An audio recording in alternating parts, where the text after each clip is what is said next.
Brother Ben here. Brother Ben.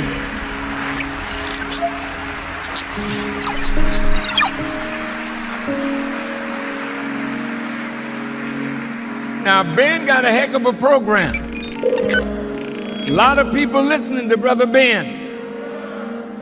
And Ben tells them about the minister. And Ben tells them about the minister.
Ivan the producer.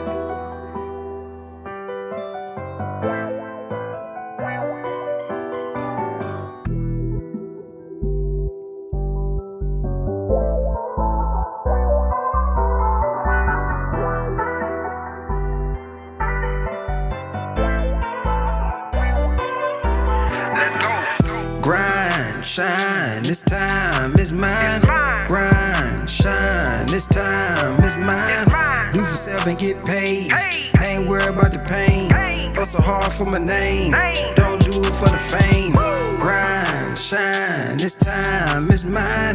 Grind, shine, this time is mine. Do for self and get paid. Ain't worried about the pain. Hustle hard for the name.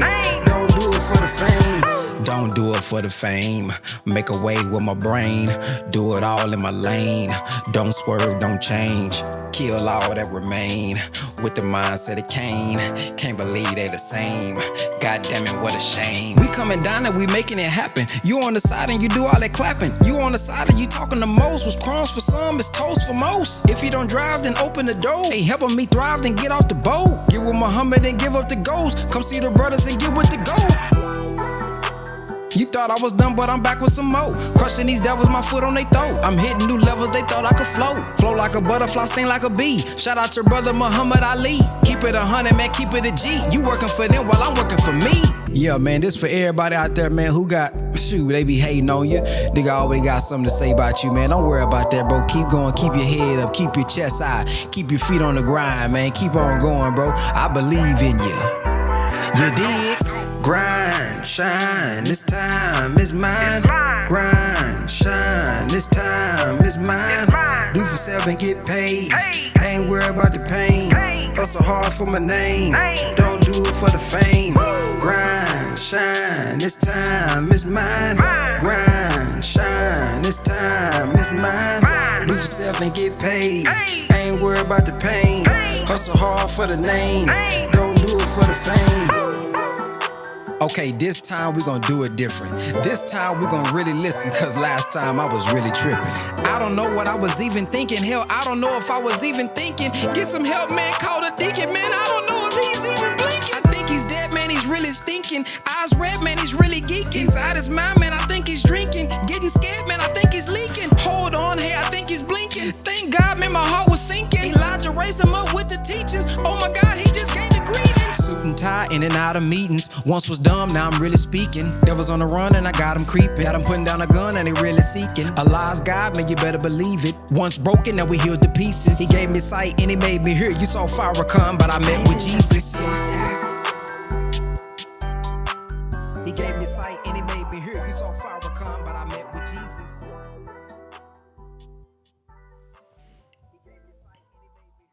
Assalamu alaikum. In the name of Allah, the beneficent, the merciful, I bear witness there is no God but Allah. and Muhammad is his messenger. I would like to greet you all with the greeting words of peace. We say it in the Arabic language of Assalamu alaikum. I want to read a few things to us. We're going to talk about disappointment today. And, well, let me first read this. Brother Jabril, I believe this is this is in Closing the Gap. Brother Jabril asked the minister, what are the roots of gratitude and ingratitude? The minister says, I would say that the root of gratitude is the humbleness of heart, to be able to appreciate every little thing that is done to advance you in your growth and development, or move you forward, or move you toward your goal, or suffice for you a need. The root of ingratitude, it would seem to me, is an arrogance that makes you think you deserved what you got. So you never quite see things as you should. So you act by what you received to advance you toward your goal as if you only got what you deserved. So the opposite of humility is what produces ingratitude. We become into this world naked, as the Bible teaches, meaning we have nothing. But out of this world, everything that we desire can come to us either through God's intervention, directly or indirectly, but it always comes by the hand of another human being. When one goes through life humble enough to be grateful for everything that God gives us, when you begin to feel down, if you start counting your blessings, you begin to see you've been blessed with so much abundance that there's little disappointment or unfulfilled desire should never alter your attitude or gratefulness. Okay? The minister also said about disappointment. Disappointment can bring out the worst in us if we don't know how to check the disappointment with a higher intelligence.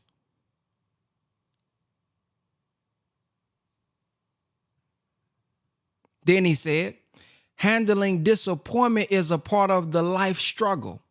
When you are disappointed, the best of you or the worst of you can manifest. Then last one, this is about the women right here. You are not the woman of man, you are the woman of God. The more men grow to reflect God, then the hearts of women will calm down and you will be more at peace. You are not at peace today. You are very disappointed, disillusioned. Disillusioned and hurt by us because you expected something and did not get what you expected. An illusion attracted you, but reality woke you up. Were you wrong to expect? No. Why do you expect something from a man? The Holy Quran deals with the nature of things because no person can rule unless you understand the nature of that which you are trying to rule. You must understand your own nature in order to develop self-mastery. So it seems that disappointment is you get disappointed by having an expectation. I don't know how you can be disappointed without an expectation. You get disappointed with something because you expected something out of it. You disappointed with a person because you expected a certain response. You expected a certain thought. You expected a certain action or reaction, which if you don't get the expectation that's in your mind, that leads to disappointment. So this is going to happen over and over and over in our life, in business, at your job, with your wife, with your husband, with your son, with your mama, with your daddy. So disappointment, we're going to always deal with that because we all, we all have a certain expectation of how something pans out or how something should be.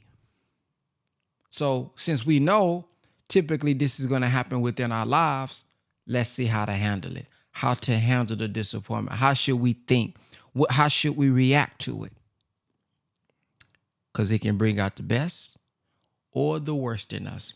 So I just want to start that off with that introduction. Now we're going to listen to the minister. I think Mother Tynetta going to open this up. Speak about the origin of disappointment. Let's check this out.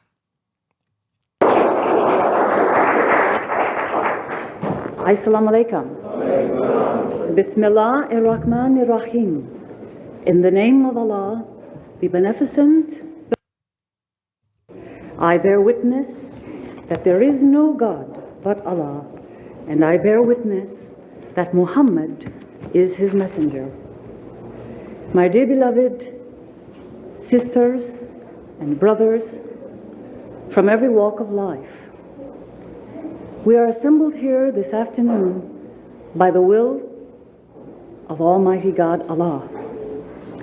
We have come to a very important day in the history of all of our Aboriginal peoples, not only in America, but throughout the entire world. We are gradually being restored back to life. And the subject of the resurrection, the subject of the judgment, is a subject that will live with us all of our lives. Whether the word of resurrection or the word of judgment comes through a warner or a prophet or a messenger that Almighty God Allah arises in our midst, or if the idea of resurrection and judgment comes about through the self-accusing spirit, which also acts as a warner and as a messenger to each individual within their own heart and within their own soul. In my morning study of the Holy Quran, I read chapters 50 through 114 on this 7th day of the week. And the subject that seemed to find the proper, I would say, synthesizing of this idea of resurrection, this idea of judgment, was Surah 50 of the Holy Quran. The entire Quran revealed to Prophet Muhammad, may the peace and the blessings of Allah be upon him, 1400 years ago, is a message that comes directly to a people through a messenger, in order to awaken and quicken in them the spirit of the knowledge of God and the knowledge of self. We really cannot separate the two, but it has taken throughout this last 6,000 years of man's fall from the proper perspective, knowledge, and understanding of the God within, to come to this day, when now the impediments of our speech, if I may use that expression as is used in the Holy Quran, which refer to Moses and his helper Aaron, that he prayed to Almighty God Allah, that he would give him a member from his own family who would be as an aider for him and who would help to remove the impediments. These impediments now are going into their final stage of the judgment and the resurrection. And these impediments in our speech represent the false illusions, the false ideas that man has created within himself and outside of himself to worship, other than the direct line to Almighty God, Allah. So when we hear the message of Minister Farrakhan Muhammad today, he is saying to the black man and to the black woman to remove the veil, to remove the impediment, to remove the intercessors, to remove the mediators that you have taken and that we have taken as a people, as gods and idols besides Almighty God Allah. Because God cannot claim a people who turn to the sun and worship the sun, or turn to the moon and worship the moon, or turn to the stars and worship the stars, or who turn to any man or any woman and take them as an object of worship. Why is this message being preached today? Because Almighty God Allah Himself is in the midst of our people. And he is calling forth to synthesize us back to our origin, to our very beginning in the origin of the creation of the heavens and earth, because he is about to put an end to the old world order and to bring in a new world order of peace and righteousness. And the frustrations that have come because we have placed impediments and barriers between us and our direct communication with Almighty God Allah. And that is why the Holy Quran is such a beautiful book that the Honorable Elijah Muhammad pointed out to us that we must read and learn to cherish and to love, because it comes to us like a pure fountain of truth directly from the Lord of the worlds. And he said to us, when you want to talk to God, he said, read the Quran. He didn't say, if you want to talk to God, you must call on Jesus. He didn't say, if you want to talk to God, you have to call on Muhammad. He didn't say, if you want to talk to God, you have to go to the preachers or the pastors or the ministers or to your teachers. No. He said, if you want to talk to Allah, it was the first command to Muhammad 1400 years ago. Read in the name of God, who creates all men from a clot of congealed blood. So the message of the Quran is a word directly from God into the heart of one who wants to know God and to know himself. Because the knowledge of God is the same as the knowledge of self. So our brother, Minister Farrakhan, today is full of the spirit of Almighty God Allah, not to direct your attention to focus on him or to take him as an object of worship, lest God would say to him, did you tell the people to take me and your mother, or you and your mother, as gods beside Allah? This is in the Holy Quran. And the messengers, when their time comes to an end, they are questioned about the people to whom the message was delivered. And they have to answer to God as every single one of us has to answer to God. And no one wants to return back to God with the burden of carrying the weight of worshipers, because that belongs only to Almighty God Allah. So I close this communication with you this afternoon with these verses from Surah 50 of the Holy Quran, entitled Al-Kaf, one letter that represents the judgment and represents the resurrection. Verses 16 through 29. And certainly we created man, and we know what his mind suggests to him, and we are nearer to him than his life vein. When the two receivers receive, sitting on the right and on the left, he utters not a word, but there is by him a watcher at hand. And the stupor of death comes in truth. That is what thou shouldest shun. And the trumpet is blown. That is the day of threatening.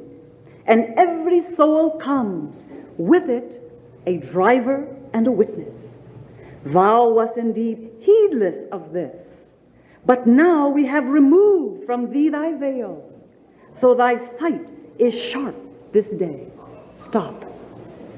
What we are being fed here in these verses, as I view them at this moment, is that God himself is so close to man that he is like the artery, the jugular vein, that supplies the blood to the brain and to the rest of the body. And that the listeners or the receivers that sit on the right and the left is actually the activity of our own brains. We have a left and a right side of our brain. And in it we receive and store information. And that information can either be rightly guided or leftly guided. So we utter not a word. What word? Our thoughts that materialize in words that lead then to our deeds and our actions. And the stupor of death comes in truth. That is what thou shouldest shun. What is this stupor of death that the Quran here is getting at? Could it be that the stupor of death is that we have deceived ourselves in believing that we have to look outside of ourselves, and that the recorders who are writing our deeds and our actions are outside of ourselves, because then comes the next word. Every soul comes with it a driver and a witness. We've got two things going on the inside of us: that which can drive us to evil and that which can repel evil with good. And we are our own best witness of our deeds and our character. And it says, thou, not you or him, thou, me and you, are heedless of this. But now we have removed from thee thy veil. This veil that was the impediment to our speech, was the impediment to our direct communication with self, by the guiding light of Almighty God Allah, because we allowed others to interfere with our direct communication with God. And so we must stumble and we must fall as in the stupor of death. So now our eyes are sharp this day and we can see clearly.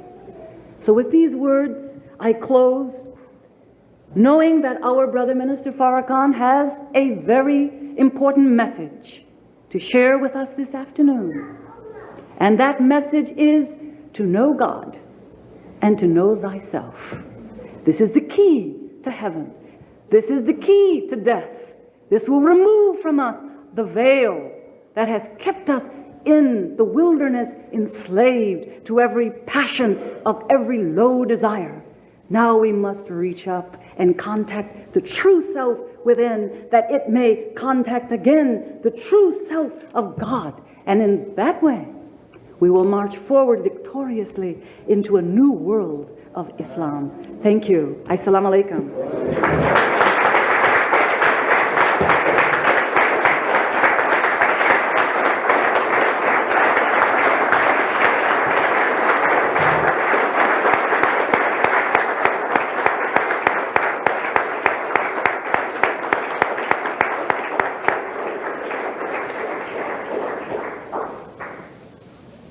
In the name of Allah, the Beneficent, the Merciful, I bear witness that there is no God but Allah, and I bear witness that Muhammad is his messenger.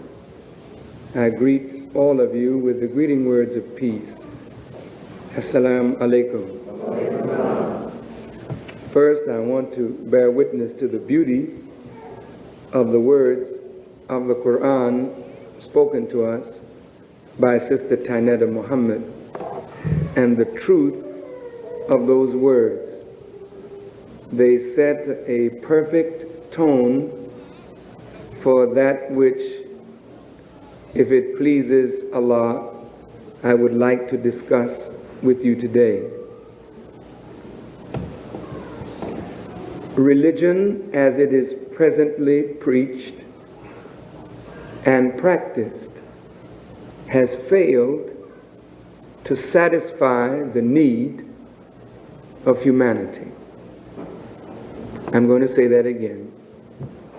Religion, as it is presently preached and practiced, has failed to satisfy the needs of humanity.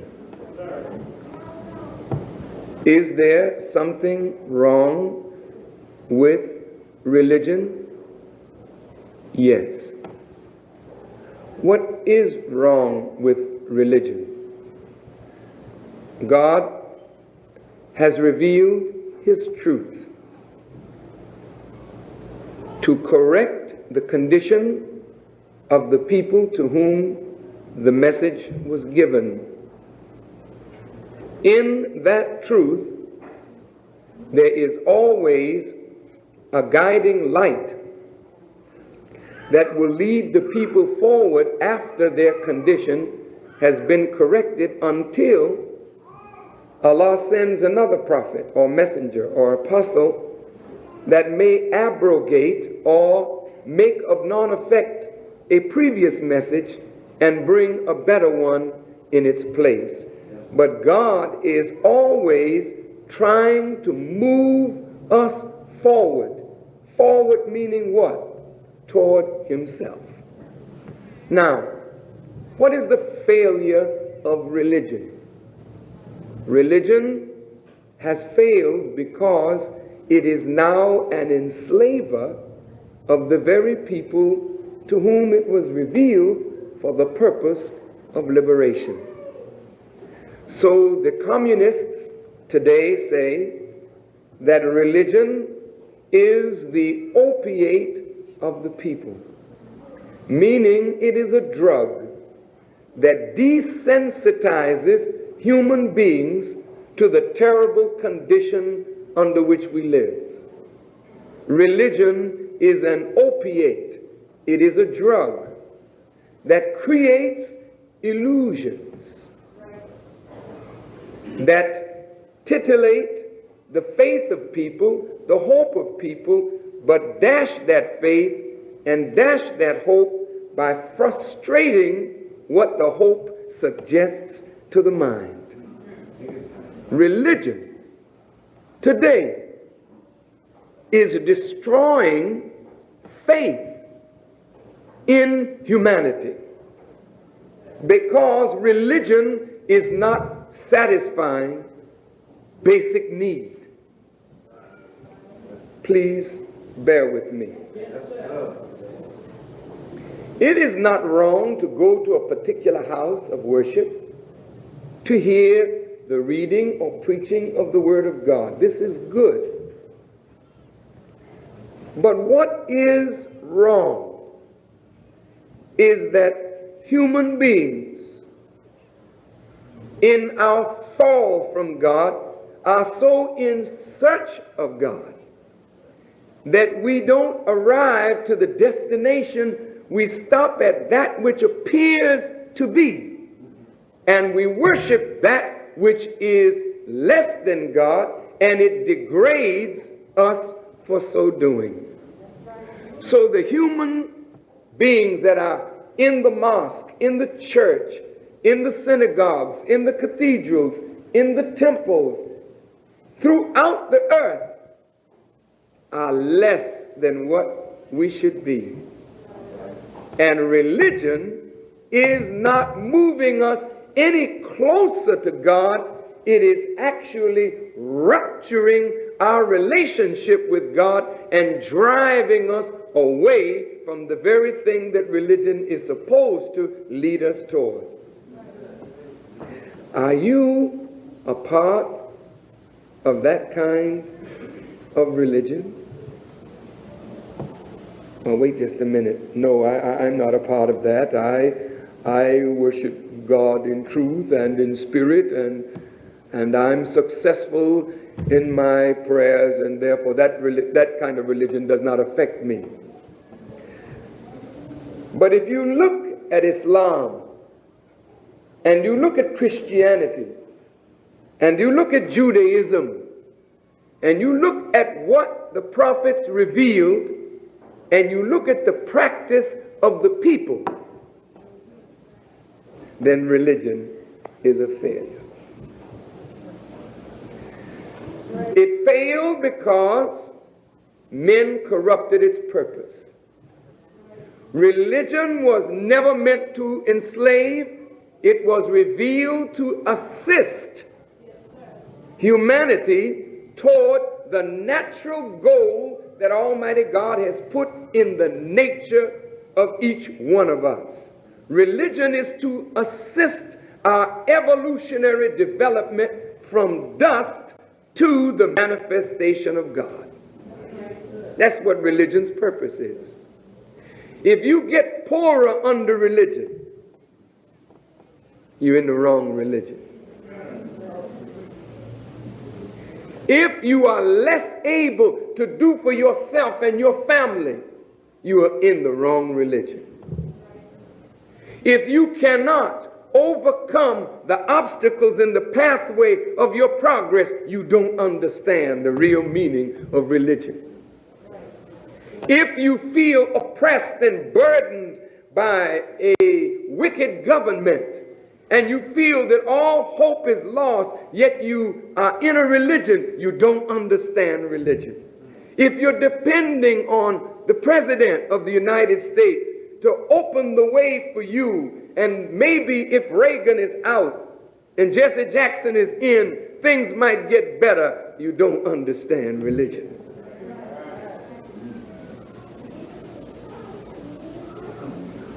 So what we want to do in this short period this afternoon, I want to talk to you about disappointment. Because each one of us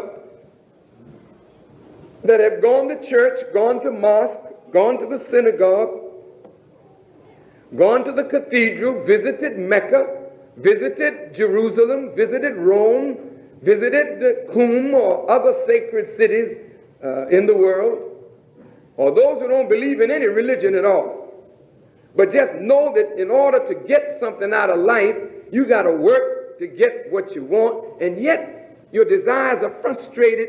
You feel a sense of disappointment. We want to talk about the origin of disappointment, and we want to talk about a remedy for disappointment. Have you ever been disappointed in your life? Have you ever been disappointed in people? Have you ever been disappointed with yourself? What is it? Certainly it's frustration of desire. Certainly it is impediment to hopes and thwarting of the satisfaction that comes from the realization of our hopes and our desires. But where does this hope spring from? Where do these desires spring from that make us disappointed? What does that have to do with black folks suffering in America and our desire for freedom, justice, and equality, and it being frustrated? We want to be free, but it's frustrated. We want to get justice, but our desire for justice is frustrated. We want to be equal, but our desire for equality is frustrated, so we become disappointed, but disappointed with life. Heck with life. Why was I even born? You know what I mean? I think I'll take my friend and we'll just go sit in a car and turn on the motor, and I'll just kill myself. That's a way to end disappointment. Get out of life. Then you don't have to worry about it anymore. Many, many black people today are thinking about suicide. Problems get so intense. I just want out. Has the thought ever come across your mind? You're not that kind, right? But have you noticed that more and more every day black people are committing suicide? Young blacks, young whites, young people committing suicide. Why?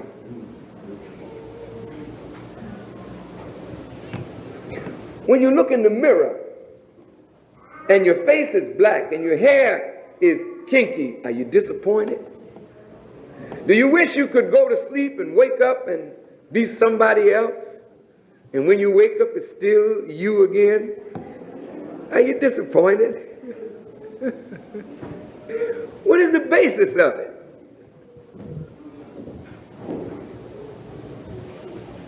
In the Bible, there's a scripture that reads, Faith is the substance of things hoped for.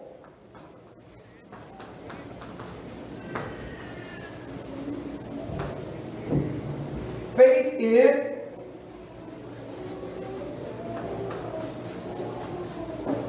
substance. Now that's a heavy sentence right there. We could stay on that all week long. Faith is the substance of things hoped for. Let's look at that. Substance of what is a thing? It's something material, isn't it? Faith is the substance of things hoped for. The evidence of things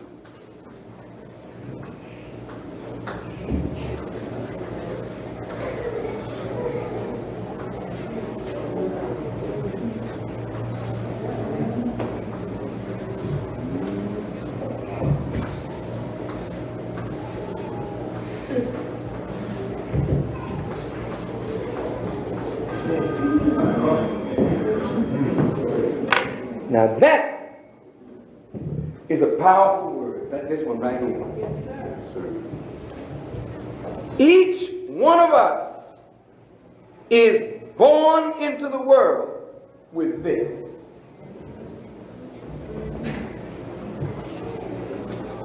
Jesus said, if you had faith, the grain of a mustard seed, which is a very tiny, tiny seed, you could say to the mountain, be removed.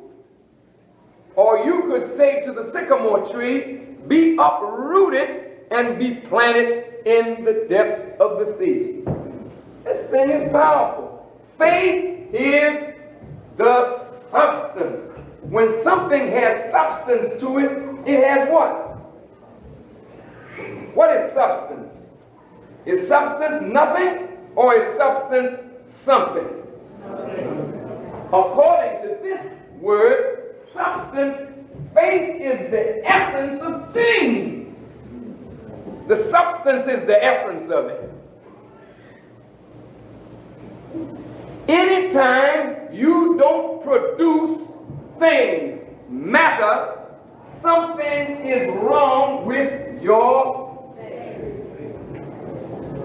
You want a pair of shoes? That's a thing. You want a car? That's a thing. You want to pay your notes, get out of debt? That's some things.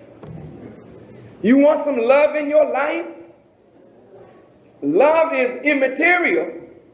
You can't touch it, with your hands. But the person through whom the love comes is the one you want to embrace. Is that right? Mm-hmm. So faith is the essence of things. Without faith, you can't produce things. I'm going to prove this in a minute. But the thing is not just a thing, it's a thing hoped for. Comes right back to faith, hope. Hope.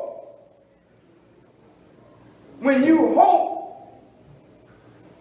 you believe that what you hope for, that's coming. Why does a woman put things in a hope chest? They used to do that. They don't do that no more. They don't get married that way anymore at all.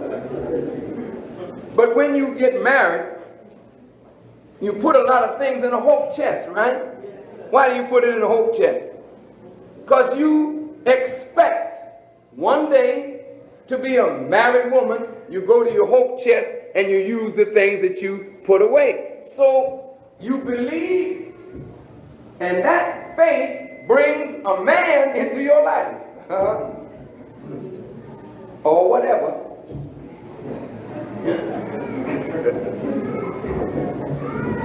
but the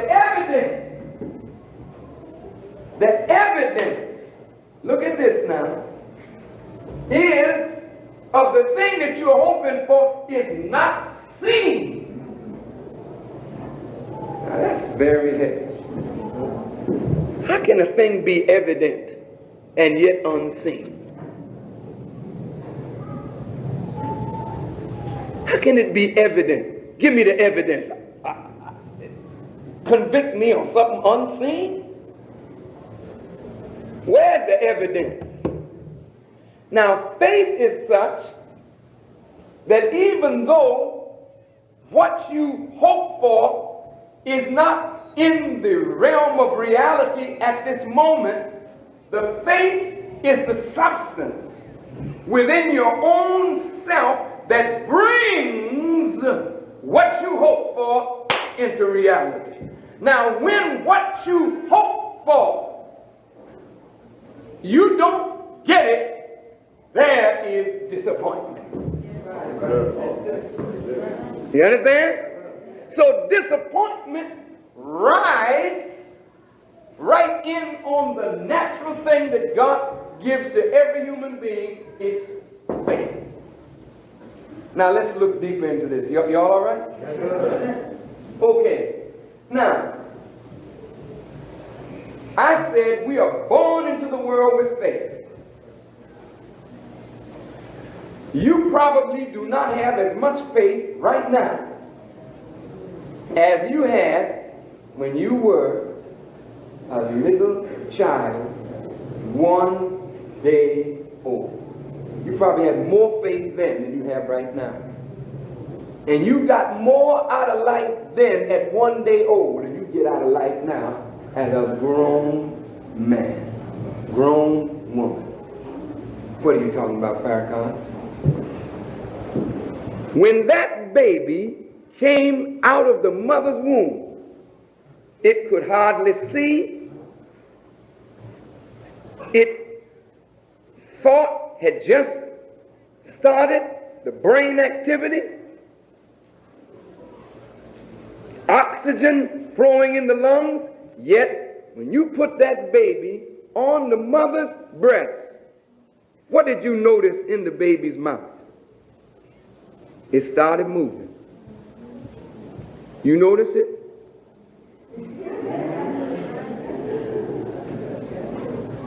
That's faith, brother. It was pulling on the breast. It had faith, and that faith was the substance of a thing hoped for. It hoped for some action. But there was no evidence. It was unseen. Now the baby kept on pulling. It didn't stop. It didn't say, oh, shoot. Ain't nothing here. The baby didn't say, come on, Mom. What you doing? Put something in here. The baby kept on pulling until something came. Faith.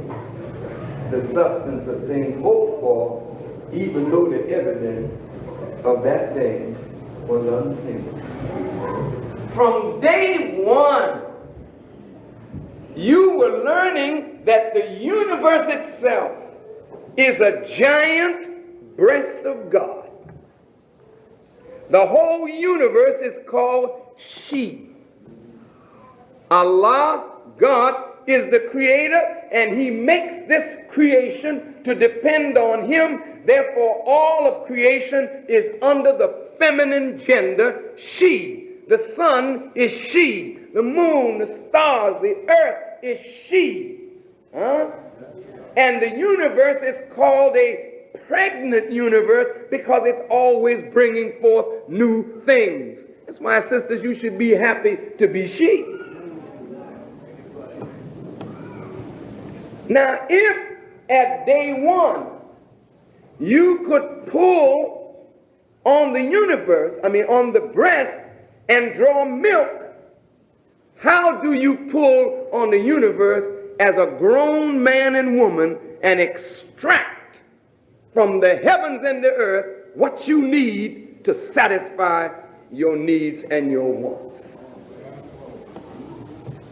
That ain't no leader's job to do that for you. That's your job to do that for yourself. That's not somebody's job to do that for you, sister. That's your job to do that for yourself. I know the Quran teaches that the man must be the provider for the woman. I know that. And if that man does not know how to draw on the universe, he can't get anything. Now, in this world, white folk run this. Do they run it? You don't have no big corporation giving you a job, do you, brother?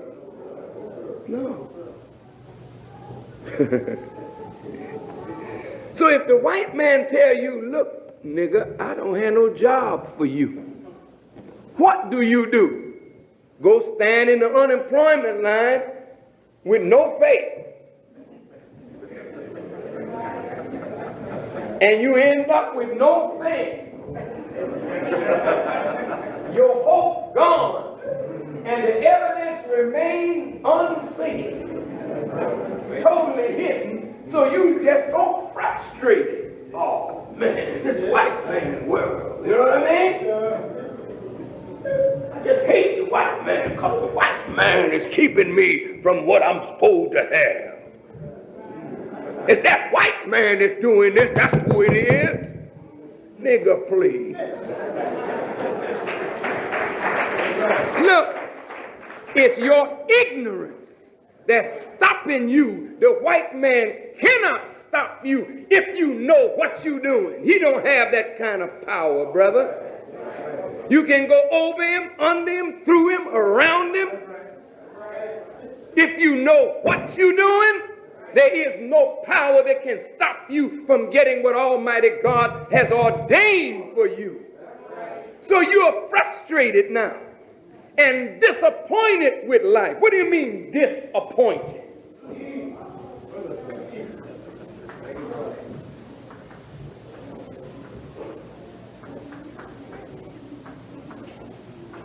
When you have an appointment, what does that mean?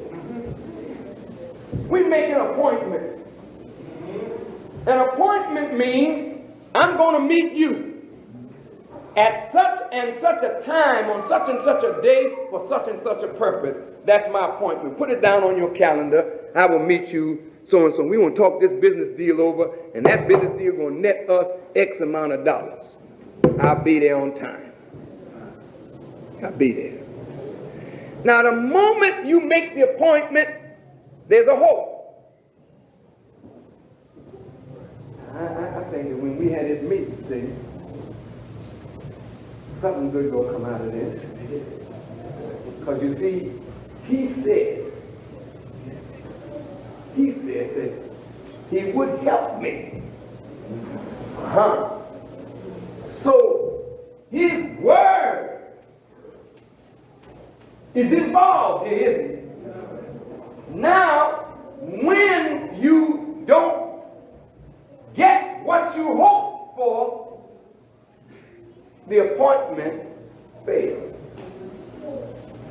So this appointment is a failure to meet an objective. This appointments are made with a meeting in mind, isn't it? Yes. So when you are disappointed, you fail to meet an objective. What did you want out of life? Well, I wanted to be a doctor. What did you end up? Well, to tell you the truth, I'm just here. You disappointed? Hell yeah, I'm totally disappointed. I'm frustrated, messed up. What did you want out of life? Well, I wanted a good husband. How did you make out? Oh my God. I'm totally frustrated. I'm disappointed. When you go to the altar with this man and you go to the altar with this woman, what are you looking for?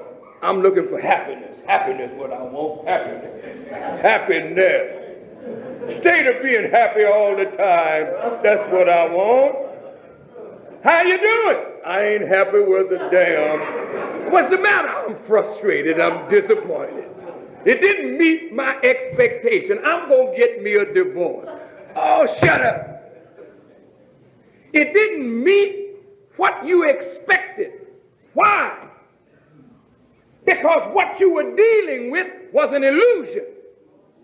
You never did want it to work. How you say I didn't want it to work? Because the text was, if your faith was there, you would produce the very thing that you wanted. Faith never lets you down. But illusion will always let you down if it's based on a short hope that's not rooted in faith. Listen to me good now, brother and sister. Look, man. You say to the woman, let's get married. Fine. I like you too.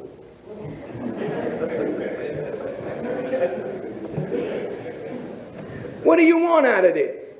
I want money, good homes, friendship in all walk of life.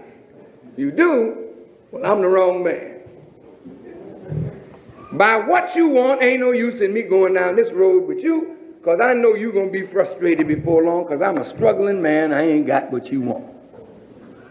Usually people lie to each other, or they are not really honest about their expectations, and so they get frustrated because they never really knew what they really wanted, or they lied about what they wanted. Sometimes it's a marriage of convenience. Religion produces that kind of climate, because religion, if it's true, doesn't tolerate fornication and adultery, so I can't experiment with you, baby. But I really want you. The only way I can get you then, I gotta marry you. Well, hell, let's go get married. But what is the objective? The objective is what? Sexual gratification. Then when that sexual gratification has been satisfied, or that urge has been satisfied, the marriage technically is over.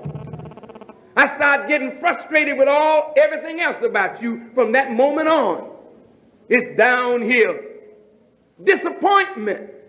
It starts with faith gone astray, because faith will bring you what you want out of life. No man who believes in God and has desire within the realm of the will of God will be frustrated by his desires. If you want freedom, justice, and equality, and the time is right, and God's will is that, you will achieve it. And if you don't achieve it, then it brings about what you call disappointment. Then we test your character on the basis of your disappointment. Allah is so wise. He does not always give you even what you believe is coming to you when you expect it. He will delay it, hold it off to see what disappointment produces in your character. Now, I used to do this. My mother would promise me something. And my hope is all built up for this thing. Oh, man, I can see it. See, the evidence of it is in my brain, because Mama gave me a word, and that word gave me a picture, and that picture stimulated my hope, and I could really see the unseen. You know what I mean? Then Mom would say, well, son, I was not able to do that.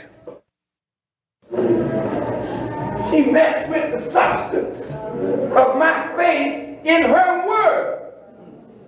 Then she would tell me, now boy, she would see me getting angry. Then she'd say, now boy, every disappointment is for some good. So I said, oh man, this is a cop-out, because she wasn't able to give me what I wanted, so now she gonna make me satisfied by telling me every disappointment. But I don't want to hear that. And let me tell you something, when you get disappointed, first thing that comes up is anger. Now this is serious, brother. Because see, when you get angry, all kind of thoughts start going through your brain. Anger is a fire. Put this on the board. Now this fire can be controlled, or it can get out of control. Now when you get angry, if it's controlled, you say, well, I'm disappointed. You talk to yourself, you say, well, I'm hurt, you know what I mean? But I'm going to keep on pushing because I believe it's a worthy goal. I'll get it later on if I can't get it now.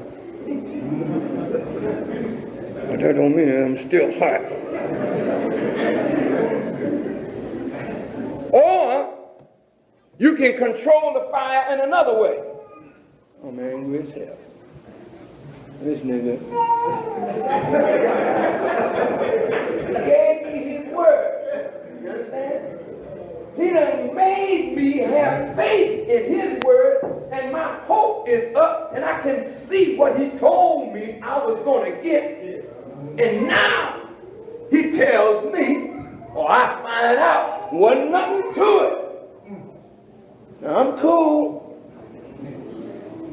I'm going to make that nigga suffer.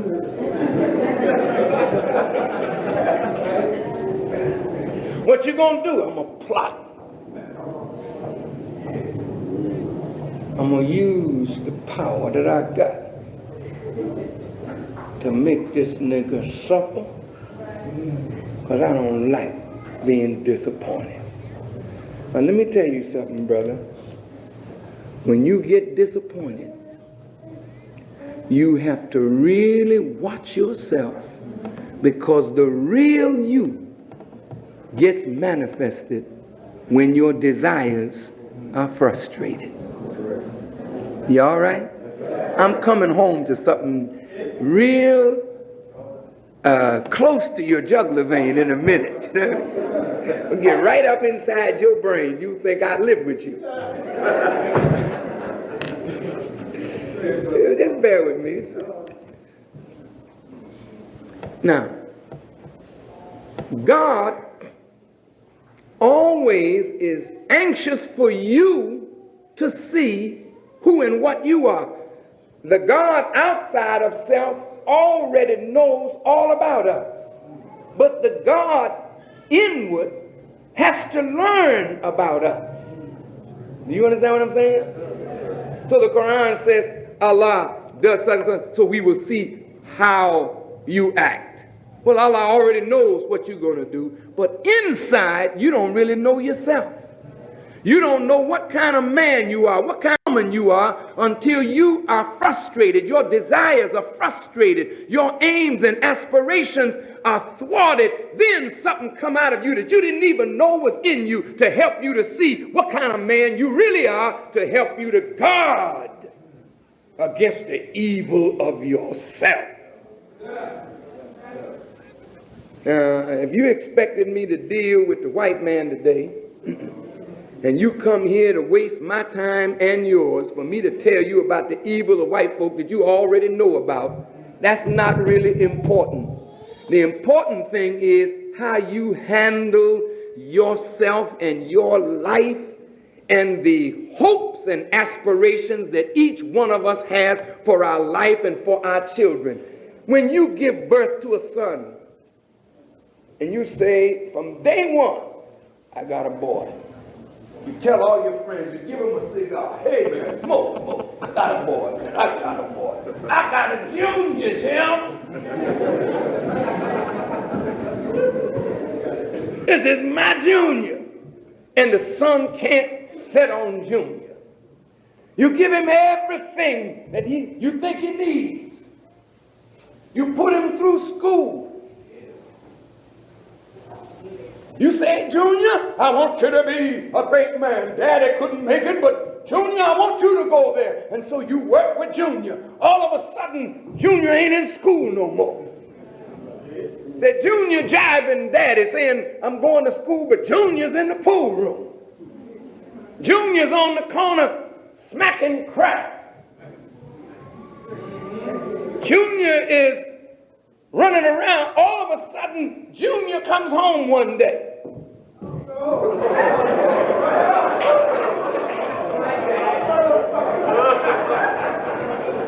Is that frustration, brother? Is that disappointment?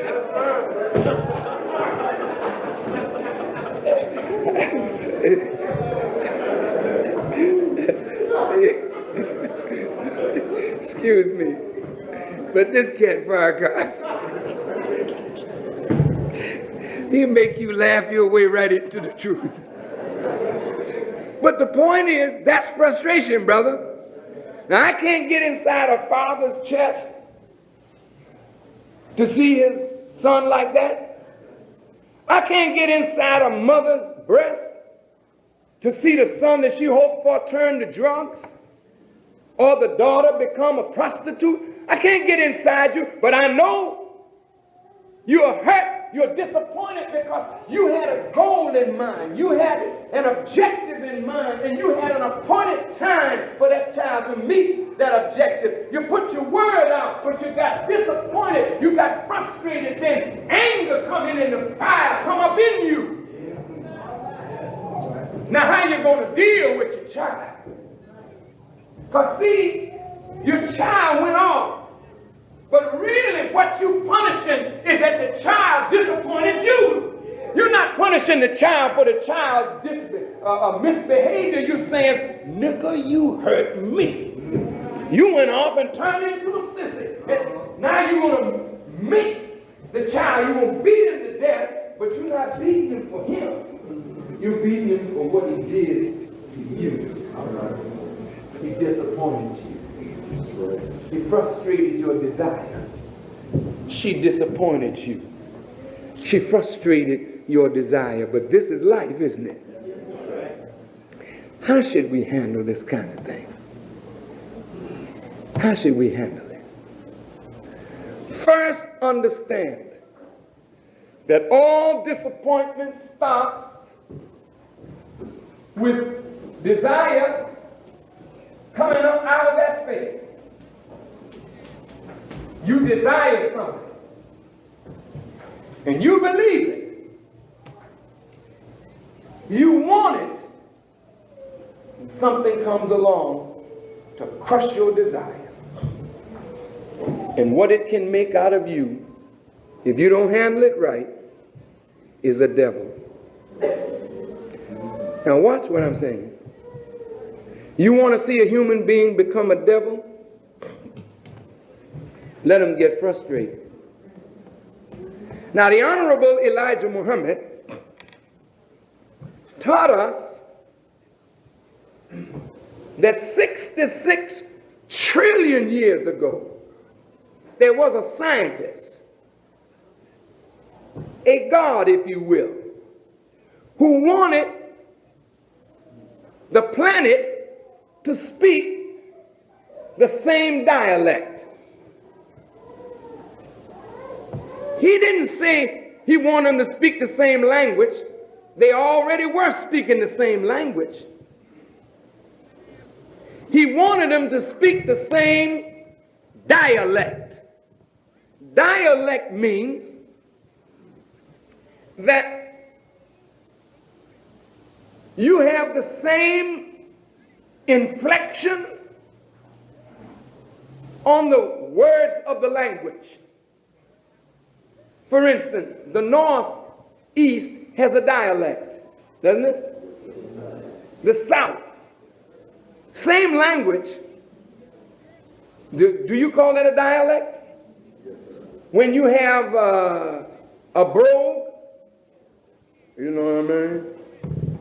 I'm from the South. Now, what makes that draw? I'm from the South. I had a hard time trying to get here to this place here today. To hear this man talk about disappointment, now I'm disappointed.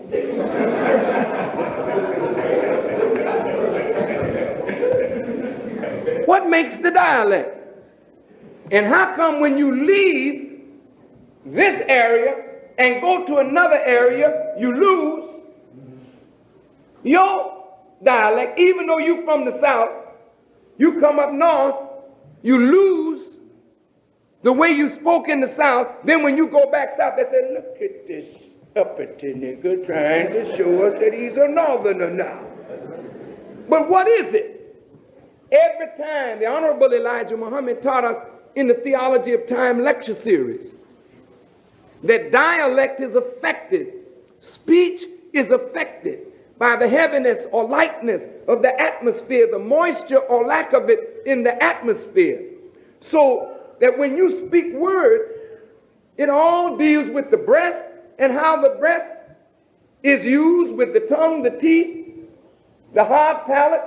You will actually begin to change with the climatic condition. So here's a scientist who wants everybody to speak the same dialect, which meant that he had to equalize the air and the moisture in the air all over the planet at the same time without any change. Well, that's a big desire. And the man wanted it, he had faith, but he couldn't produce the thing. Because the thing may not have been in harmony with the will of God at that time. So now he's going up against the will of God. Now he's got his desire. He's up for it now. He's got power, but he can't bring about what he wants. He gets what? Frustrated. He gets disappointed. And what does it do to his mind? It disturbs the balance of his mind. And let me tell you, when somebody is disappointed, they are imbalanced. At that moment, they are not sane. And if you don't watch yourself when you're disappointed, you become a nut and you will do some crazy things. That's because somebody disappointed you. Listen good now, brother. This man got so imbalanced, so full of anger, with a fire that he had the knowledge of how to destroy. He decided he's going to kill everybody because he can't get his way. So teaches the Honorable Elijah Muhammad. This man drills a shaft in the then called moon, fills it with high explosives, according to the teaching of Honorable Elijah Muhammad, set it off.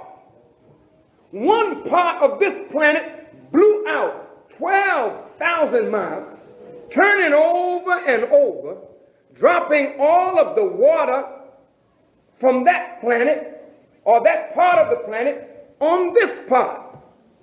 So now you got a moon out there with no water on it, and the earth is covered with water. 3/4 of the earth's surface is water, 1/4 land. When that explosion took place, the Honorable Elijah Muhammad said it affected all life. When people get disappointed, they can make hell and things affect many people through being disappointed. I'm coming to something. When the white boys went up on the moon with their little contraption, they said they smelled something that smelled like gunpowder. Elijah Muhammad down here never went up there. He told them all they were going to find was the dead piece of our planet. Y'all all right? Yes, sir. You sure now? Yes, sir. All he was going to find was the dead part of this planet. If you look at the moon tonight, you see all that looks like, really looks like a map. But what you're looking at is deep craters in the moon where water once was. The rocks on the moon are the same as the rocks on the earth, but she just devoid of water. And because she lost her water, she now trying to get back what she lost. Y'all all right? And now trying to get back what she lost, she has a strong magnetic pull on the waters of the earth. Now there's a bright side of the moon, and there's a side that the earth never can see. It's the dark side of the moon. All of that relates to you and me and you, sister. You take your cycle now after the moon. Is that right? We have a lunar calendar in the Arab world, and we have a solar calendar that the Western world goes by. Is that right? The moon is used for reckoning. We measure things by the moon. But that moon is a heavy sign. Allah says in the Quran, everything that is in the heavens and in the earth is a sign of Allah. It's something to be studied. It's a lesson to be learned. The moon is considered a half planet. She's called a half planet because she don't have any water and she can't go around the sun independently. It's the earth that has to carry the moon around the sun. Now, what does that have to do with disappointment? Here is a man that became so disappointed, so frustrated, so dissatisfied that he wanted to destroy the totality of humanity. He couldn't do it because Allah is against it. So there's a checkmate in the wisdom that you can never destroy humanity. No matter how much firepower they got, they can never destroy humanity. It is against the will of the Creator who created us. Just follow me carefully now. The Honorable Elijah Muhammad, listen carefully, said to us that the knowledge of God was kept a secret from the public for 66 trillion years. Is that what he taught? Yes, sir. Who would you like to meet most? Who would you like to know about most? Michael Jackson? Prince? God is the biggest mystery in your life, brother. How did all of this get here? Who did it? You are born into a mystery and you have not figured it out yet. How did God do this, man? Is there a God behind all of this? Where is he? Who is he? What does he look like? Can I see him? And the preacher tell you, yeah, you can see him. You see him when you die. And since Reverend don't want to die and you don't want to die, you ain't interested in seeing God. God is a mystery. He's the cause of everything, yet he's a mystery. And anytime we don't have knowledge to deal with the reality, we say God did it. Lightning come strike the plane the other day. My daughter and the brother was on it. Hit the plane. The plane was doing dips and whatnot. They got back safe to the earth. Say it was an act of God. Tornado come up, tear it up. Act of God. Dust storm come up. It's an act of God. Famine, pestilence. It's an act of God. God becomes the panacea for ignorance. It's because we don't know how he does what he does. So we just use his name and just cool out. It's just God, that's it. But that's his realm. He take care of his business. I take care of my business. And my business, I've been in a little cheap business over here on Broadway. You know what I mean? I just got to make a little living for myself. That's my business. God take care of his business. How stupid you sound. You are akin to God. But you, like the moon, are dead as hell, brother. You don't have no water, no life mentally. You are not now what you once were from your fall. The fall of Adam ain't got nothing to do with 6,000 years ago. That is a minuscule fall. The real fall took place 66 trillion years ago based on disappointment, anger, frustration, and a loss of faith in the Almighty God. And because that, he hid his face from all humanity. And he made everybody search for him. Search for his name. Search for the reality of him. You try to find him in the mountains. You try to find him in the rain. You try to find him in a tornado. He's always hiding from you. And he's living right inside you. But you don't even know your relationship to the God. So you're searching for a mystery God. Look at it now, brother. I want to show you just a few little things about disappointment. And ever since that time, you've been disappointed. Frustrated. You get so far. I think I got a handle. I think I know who God is. My frustration. You see that moon and that sun? They work together and they draw up from the earth's surface water, and you get clouds. Do you know why you love leaders? Do you know why? Look, please, just bear with me now. I know it's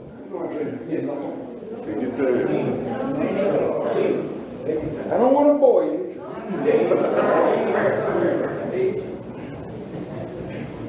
But look, when you say Jesse Jackson's my man, that's my man, Jesse. Farrakhan's my man, that's my man. Elijah Muhammad, that's my Malcolm, that's my man. Why ain't you your man? Well, what's wrong with you? Why you need a leader? Well, you see, you can't even answer the question. Why you need a leader, man? Well, you see, everybody got to have a leader. Everybody got to have a leader, see? And I needs me one. So who's your leader, brother? You know why you gravitate toward leaders? You see that magnetic pull that the moon has on the earth? That's the kind of magnetic pull you have. Whenever one comes up among you with a bright face, bright like the moon, meaning that they have more of the light of the God that you seek. You are actually seeking God. You ain't seeking no damn leader. You want to get back to God. That's who you left. And you'll never be satisfied until you find God. He's the root of your disappointment. You're seeking God, and everywhere you look, you're frustrated because you have not found God. So you find a snake and you worship a snake. You find fire, you worship fire. You find the sun, you worship the sun. You find a man of brilliance and you bow down and you say, this is God. This is you, me. We're looking for God. So a bright one comes along. Brilliant in wisdom, and you produce him out of your longing to get back to God. You produce brilliant ones that come up out of you to lead you. And when they come up, you bow down. This must be him. This is God. You bow down, you get in your pocket, take your money. Give it that money. Give it up. Come on with the money. Give me the money. He dies and leaves you. You say, damn, I'm frustrated. I'm disappointed. Yeah. I'm looking for God. And that nigga showed up. Wait. I ain't trying to be smart. I ain't trying to be funny. I'm trying to be funny. When Marcus Garvey came, Marcus Garvey was so good. But he wasn't God. Malcolm was so good, but he wasn't God. Martin Luther King was so good, he just wasn't God. You understand what I'm saying? You get hurt, man. You hurt because you put all your confidence in these men. You wasn't wrong. You were not wrong. These are great men. But they not God. So they're only limited. They can only satisfy you to a limited degree. So when they speak great words that build your hope, and they're not able to bring into reality what they build your hope on, you get frustrated. Is that right? Jim Jones. You mind? Let's talk about Jim Jones for a minute. You know, Jim Jones was not a bad fella. Jim Jones didn't start off trying to deceive people. Jim Jones was just another preacher. A preacher who wanted to do good. He had a brilliant vision and light. People gravitated toward him. And then they started worshiping him. He began to think that he must be this one. I must be the Messiah. Does everybody think so? Well, I'll play the game then. He began trying out for the part. You know, it's Oscar time. You try out for the role of Messiah. Come down the aisle with a Messiah look. You don't know the Messiah, but he trying out for the part, and he sold you that he's the best one for the role. Come with me to Guyana. You begin worshiping the man. When you worship the man, you start corrupting the man. Because ain't no man able to take worship. God didn't make any of us with shoulders big enough to take worship. That's why the Quran said, worship no God but Allah. None is worthy or deserving of worship but Allah. But we worship our leaders, and then we corrupt them in that worship. Then they take advantage of you. And then you end up what? Disappointed. Now, let me conclude this. All right, brothers and sisters, that is part one. Go ahead and press the number 1 if you on Zoom and have anything that you would like to share. Press the number 1 if you on Zoom and have anything that you would like to share.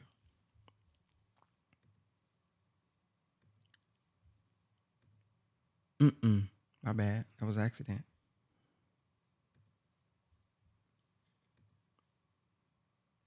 Man, who is this on my Facebook with my... Man, these folks don't stop. Somebody playing like they me again, man. Goodness gracious. These people work 24/7.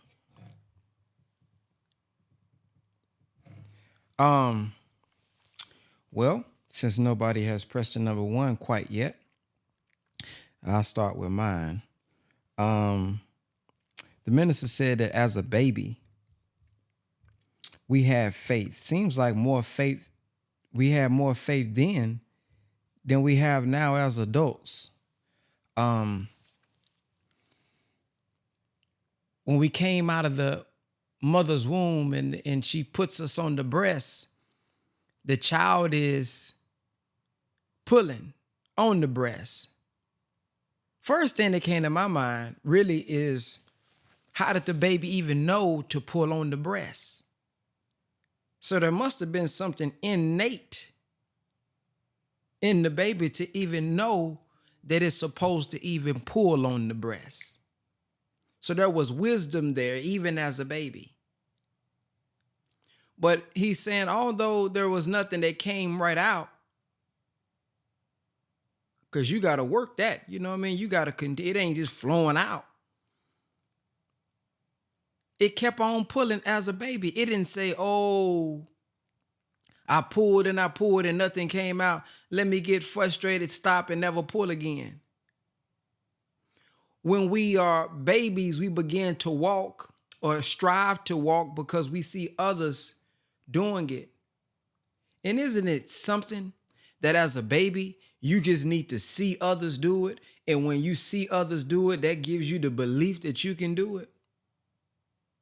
So the fact that somebody else has even accomplished it, that is proof that you can accomplish it. But anyways, you're crawling And as you begin to crawl, you strive to pick yourself up and you're striving to walk and you're striving to walk. But as you're striving to walk, think about how many times we fell down as babies. And when you look at a baby who fall down, man, it's almost like they're excited. They laugh. They fall down on their butt. Boom, laugh. Get back up. Boom, laugh. Get back up. And here we are, 30, 20, 50, 40. When we fall down, we want to stay down. Oh, it ain't for me. Oh, I can't get it. Oh, I can't. Where did that faith go that you had when you was an infant? You pulling on the universe. You saying, I want to accomplish this. I want to accomplish that. So you pulling, you striving, but then you don't quite meet the goal. You don't quite meet what you wanted to do, and you stop. But as a baby, you continue to pull. The faith, he said, faith is the substance of things hoped for, evidence of things not yet seen. So the baby kept pulling. It didn't stop and say, oh, shoot, ain't nothing here. That's deep, man, to me. We used to imagine things when we was younger. I used to look in the sky and picture stuff. Oh, look at the eyes. Look, there go the mouth. There go this. But then as we get older, it's like we lose imagination. We lose the ability to see beyond our current condition. Some of us right now can only see our current condition. You only can see yourself stuck in the rat race that you're in. But as babies, man, we could see far beyond. We can see what we wanted to become. We can picture ourselves in Disney World. We could close our eyes and imagine, vision things, take ourselves to a whole nother state. Now it's like you done lost it. So what has happened in between being a young infant to now when it comes to our faith? He said, how can a thing be evident and not seen? The faith is what brings what you hope for into reality. Disappointment rides on the faith. When you don't get what you had faith in, you're disappointed. So, I mean, if you think about why people stop things, man, I stopped really because we was disappointed. You attempted something with like for example, if you start trading, okay, you started trading. You started trading with the expectation you're going to make money like everybody else is doing. You started trading because you expected to double your money. You started trading because you expected to understand charts, whatever, or else you wouldn't have done it, right? You didn't get into something expecting to fail, or else you probably wouldn't have done it. So when I think about this, man, when I hear expert professional traders talk about really it's the psychology. It's the psychology of trading. It's really personal development, emotional. You got to have that. Some people don't trade when they mad. I thought about this. I started, wow, they don't trade when they frustrated. They don't trade when things is going wrong, because that would determine how they trade, which would determine if they lose or they make the wrong move. So when you think about those who are masters at what they're doing, they really know how to manage disappointment. Whoa, that's it. They know how to manage disappointment. In business, there's going to be disappointment. How do you manage it? Your relationship with your husband, your wife, your mama, your daddy, your son, your father, whatever. There's going to be disappointment. I wanted them to say yes to me going to the party. I wanted them to do this when I came in the house. It didn't happen. How do you manage the disappointment? And he said that disappointment can bring up out of you. It can manifest the worst in you. It can manifest some things in us that we really don't even know is really within in ourselves. Dang. So that's it. That's what I'm going to start off with right there. It seemed like the great people are able to channel and best manage their disappointment. Because see, I believe there's a story of Michael Jordan where he didn't make the team. Let me verify this. I ain't looked into this in a while. Let me see. Yeah, that's right. Michael Jordan didn't make the high school team. Michael Jordan was cut from his high school varsity basketball team during his sophomore year.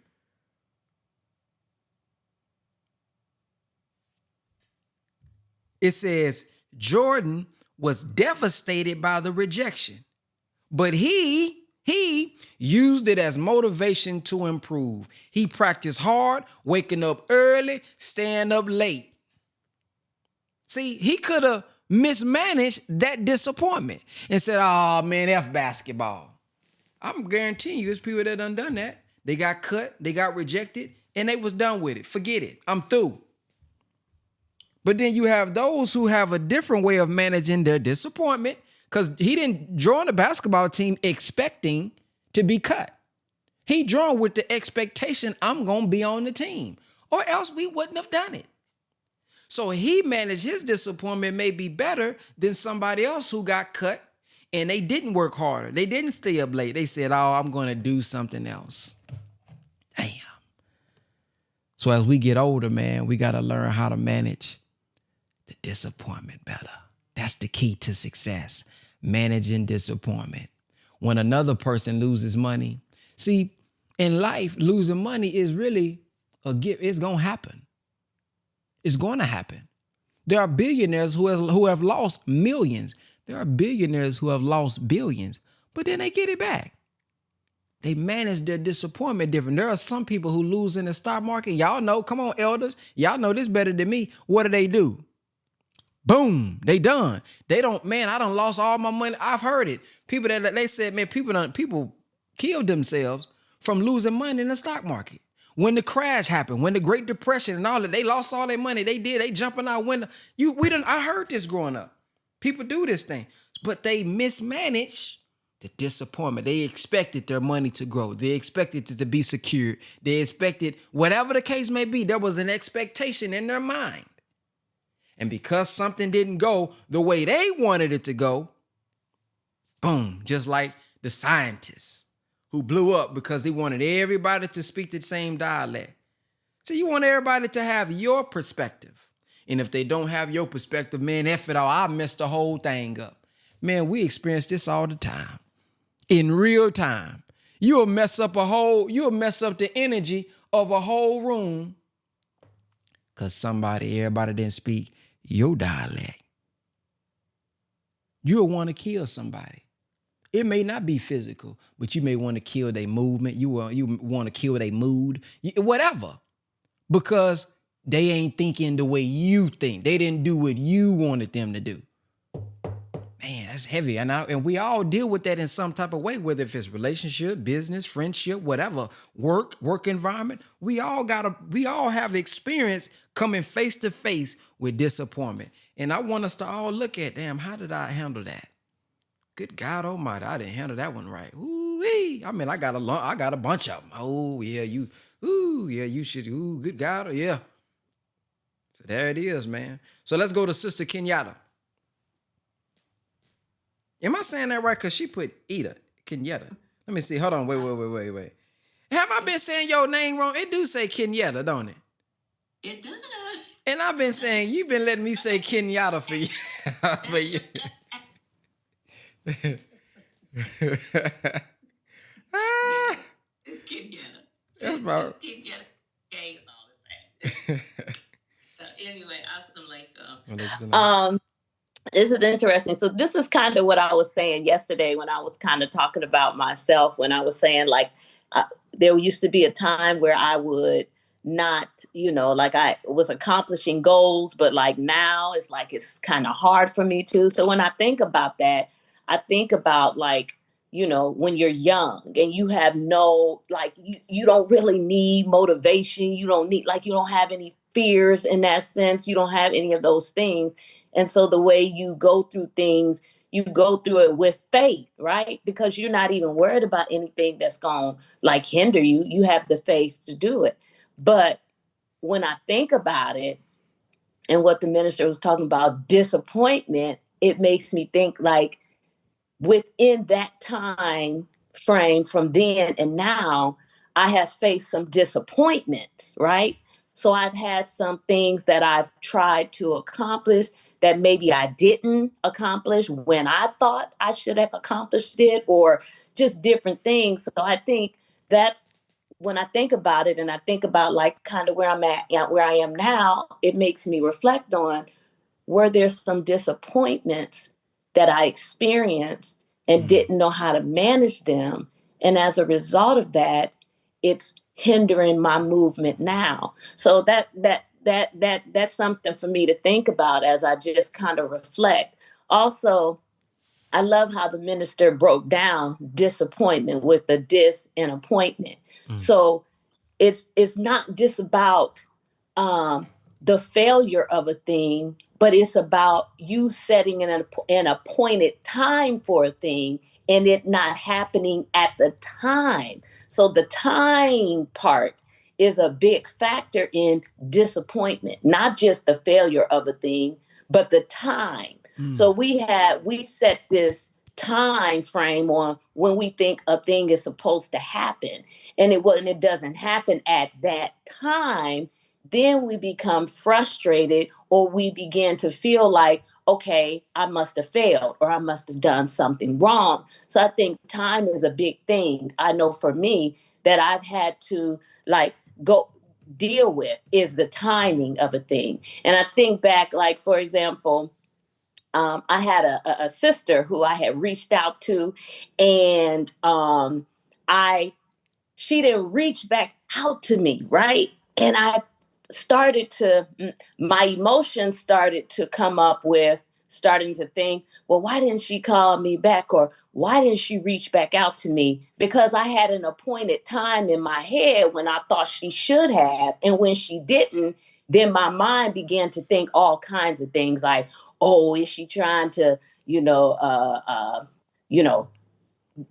just ignore me, it's all of these things start coming because I set a time when I thought that something should happen and it didn't. So when it didn't happen at that time, then the emotions began to rise. And then so I can see that's when you begin to get frustrated or frustrated. And emotions are anything. You could get frustrated, you could get uh angry, you can get offended, you can get all of these types of emotions. And then that makes me think about us thinking logically. We think so emotional a lot of times and not logically, that like when the minister said, our time is not Allah's time, and Allah doesn't work with emotions. Allah is logic, right? So there's a point where he says our desires may not be in harmony with the will of God. So it's not about us. Once again, it's about Allah. So what we think and what we believe is not necessarily what Allah has or what Allah has set for us. So this was just a really good message. But again, going back to like when you talked about words and understanding words, I think how the minister broke down disappointment helps me to look at it in a different way, because now I can look at it as, okay,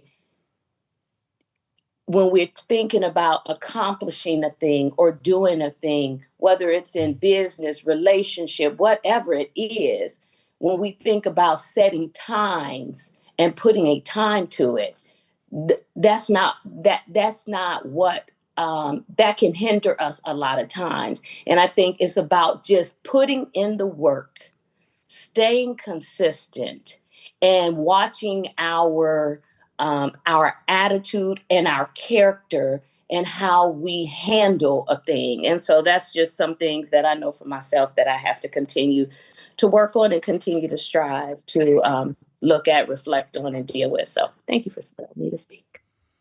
Man, I see. This is why I love when y'all come on and speak, because there's always something you miss that somebody else caught. So I'm here to tell y'all, please, can y'all stop being so silent and letting the same people press 3 every single day we are not the only ones that God wants to speak through. Y'all sitting there with taking good notes. Y'all over there like, ooh, that was good. And then y'all don't share it with us. Y'all are robbing us, okay? And I'm tired of y'all stealing from us. No, but on a real, well, I was serious about that. But on a more serious note, I thank you for sharing that, because it makes me think about what was said yesterday out of Think and Grow Rich, the burning desire, and how he didn't have any other options. And he said, as long as it took, he was going to get that partnership with Edison, right? Now, this is the piece that when you said that, I said, whoa. When you don't have an appointed time, you kind of got a shield of disappointment. Because I don't have, I got to do this by December 2025. It's like, bro, my mind is going to happen, whether if it happened this year, next year, 10 years later. I am on a mission to just make it happen. And I start to fall in love with the journey of making it happen. Like, I'm not set on, but if it don't happen by this time, I guess that's it. Like, I don't have that. So like there's a I don't have any disappointment. Because in my mind, I'm gonna do this. If I die before I do this, that's just what it is. But I ain't got no time limit on. I just know I want it to happen. So it gives you, I guess, patience, man. I don't know. I'm just pondering over that, like, wow, an appointed time. You know what I mean? Now I know that we set deadlines on things too. You know, so that's another thing. Like, okay, you do want to have a deadline because you don't want to, but really, you got the deadline, but it seems like you gotta have that other thought, like, but even if I don't hit the deadline, I'm still pushing full speed. You know what I'm saying? So you're not so disappointed in yourself. And then you think about it, like, I think that may even help with the comparison. Somebody else's timeline may not be my appointed time. His appointment was to do it in 60 days. My appointment may be to do it in 60 months. I don't know. His time is not my time. And I'm not really worried about nobody else's time. See, somebody else's appointment, I can't come in the dentist and be mad because they don't call on me. Damn, that's a good picture. Look at it like that. Damn, look at that. That's a disappointment. You want things to happen now. You can't go into the dentist and say, I'm here. I'm ready. You can't go into the doctor and say, I'm ready. Come on. Hey, man, other people got their appointments is before yours. Sit down, fill out this paperwork, watch the little TV up there, and wait for your appointed time.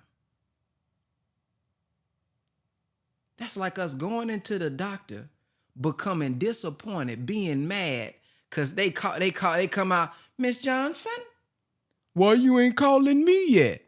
Because it ain't your appointed time. Wow. And if we can be okay with our appointed time, and then we got to sometimes we got to look at ourselves and say, you know what? I set the appointment. I got to be real with myself and say, I knew I was supposed to set this appointment 2 weeks ago. I set this appointment last minute. I bought my ticket last minute. See, this person been working on this here for a long time, way before me. So yeah, they in front of me. I can't get mad because I got to stand in this long line. I got to say, yeah, you procrastinate on going and set no appointment. Boy, you been knowing you supposed to set the appointment. You should have been set the appointment. You should have did it at 9 a.m. All those spots was taken. So a lot of times, we can't do nothing but be disappointed in ourselves. And the good thing about if we're disappointed in ourselves, we have the power to change ourselves. I can't change anybody else. I may have an expectation about what they supposed to do or what they would say, but I can help me. I can change me. So man, thank you for pointing that out. Disappointment. So my question now is, Brother Ben, are you really disappointed in God? Uh-oh. Do you really want God to do things and show up in your life, and you expecting him to do it on your time, but not his time? Ooh. You expected things to happen and start to change in your life. You've been praying, you've been doing this, you've been paying charity, and I expected this to happen way more faster than what. Are you disappointed with God? Because things is not happening and manifesting in his will when you want it to? Ooh, something to think about. Oh, golly, that's another disappointed now. Okay, let me get up off of that. Let me, because man, I started thinking about all kind of stuff. Let's go to Sister Mecca, or should I say heck of a Mecca, or should I say the goat, or should we? Okay, let me go ahead. Come on, Sister Mecca. Praise Allah. Assalamu alaikum. Excellent. I thought it was really interesting when the minister had brought up the scientist who blew up the moon or blew up the earth and the moon. And he talked about the dialect. So it really wasn't necessarily even just like the language itself, it's the inflection of the language, or like how I interpret that, like what we would consider like slang or something. Because how you say something matters, right?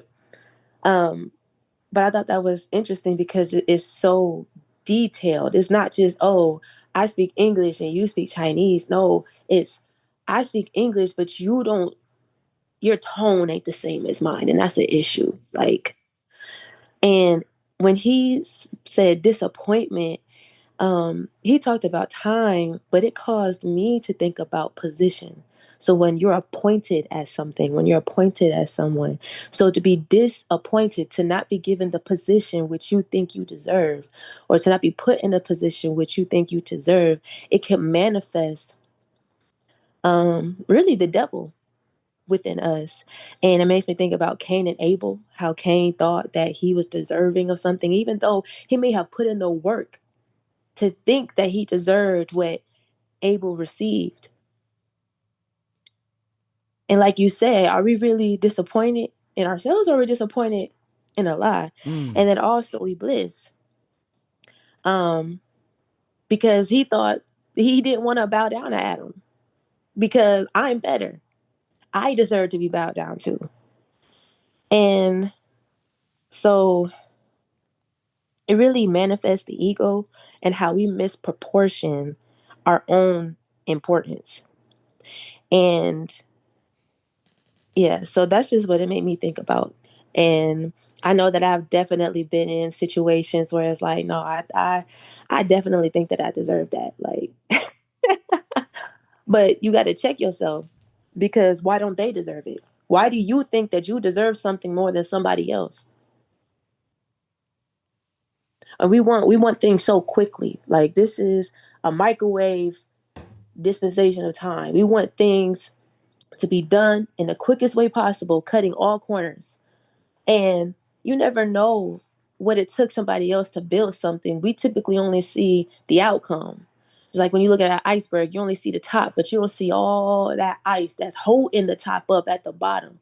All them failures, all them no's, So it really is a time to stop and be like, wait, what's going on within myself that's causing me to even feel like this?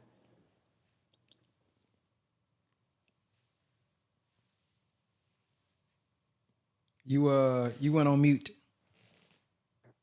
Yeah, I was done. Dang, what a abrupt. My bad. Praise be to Allah. Okay. Let's go to Brother Rashad. Hey y'all, Peace. you can hear me good. Yes, sir. Um, man, that was a great lecture, brother. Touched on a lot of different things. I see. It seems like from everybody dialogue that we focusing particularly on the disappointment part, but I thought the root of the conversation in the beginning of the lecture was faith in the end result of where a lot of people are left is disappointment. Okay, I wanted to start out with faith. Um, faith, disappointment, I think is a direct contradiction, hypocrisy, and work against faith. Because disappointment, okay, I got to explain this in humility. Um, the most the most powerful information that I ever received from the minister is the knowledge of God and the knowledge of self. And knowing the knowledge of God and the knowledge of self, it allows you to know who you are and how to operate in situations and circumstances that face you in life. So you can apply these principles and see the end result. When we allow situations and circumstances to affect how we think, feel, and our emotions, it affects the way that faith works. The way that faith works is you believe in, and if I say something and I believe I'm gonna do it, and I release it, it's got to manifest. That's the principle. That's the principle of what God said in the Bible. As long as the earth remains, there'll be seed time and harvest time. But what Satan does is he send all these different things when I start operating in faith to make me waver in disbelief and disappointment. My job is to stand strong in faith and be like a tree in a rock. That's it. That's all, brother, man. That's all I'm saying. Yes, sir. Yes, sir. Thank you for sharing. Um, he said, Farrakhan, my man. Malcolm, my man. Why you ain't your man? Why you need a leader? Who is your leader, brother? You know why you gravitate towards leader? Whenever one comes among you with a bright face, with the light, more light of God you seek, more light of the God you seek. You actually seeking God. You ain't seeking no damn leader. You'll never be satisfied till you find God. You seeking God and you're frustrated because you haven't found God, and that's why you're disappointed. But whenever you look at a black man, you're looking at God, right? Yeah, but it's not the flesh that makes you God, it is the wisdom. So teaches the Honorable Minister Louis Farrakhan. So the spirit is dwell in man. You can't have spirit without the material. So we should be searching for the spirit and listening for our Father's voice in man, but don't get it confused with the man in his totality, because he's still flawed. He's still growing. He still make mistakes. Now, what comes to mind is we got to be very careful and mature. What do I mean? Yesterday, Brother Dr. Miles Monroe said something that stood out. He said that it's hard for you to learn. Well, y'all help me out. I think he said this, and we don't have so many different power calls. I think yesterday is when he said, when you're jealous, when you're envious, somebody help me out. It's hard for you to learn. Did he say it's hard for you to learn from a person like that? What was he talking about? When you're He jealous. says when you're jealous, you can't learn from someone who you're jealous of. Yeah, you can't learn from somebody who just, so your attitude throws things off. So my thought process that I'm coming up with is this.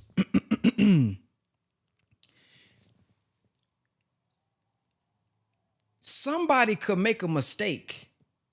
Somebody could be wrong in an area. But guess what happens? You're wrong, we wrong when we throw the whole person away and don't listen to them due to our disappointment. Why? Because we may still be blocking out the God that still can manifest through them. So we can't be on either extremes. We can't Heavy, we can't look at the heavy. person and everything they do is right and you worshiping them as if they God. But you also can't, because they disappointed you because they're not the supreme being.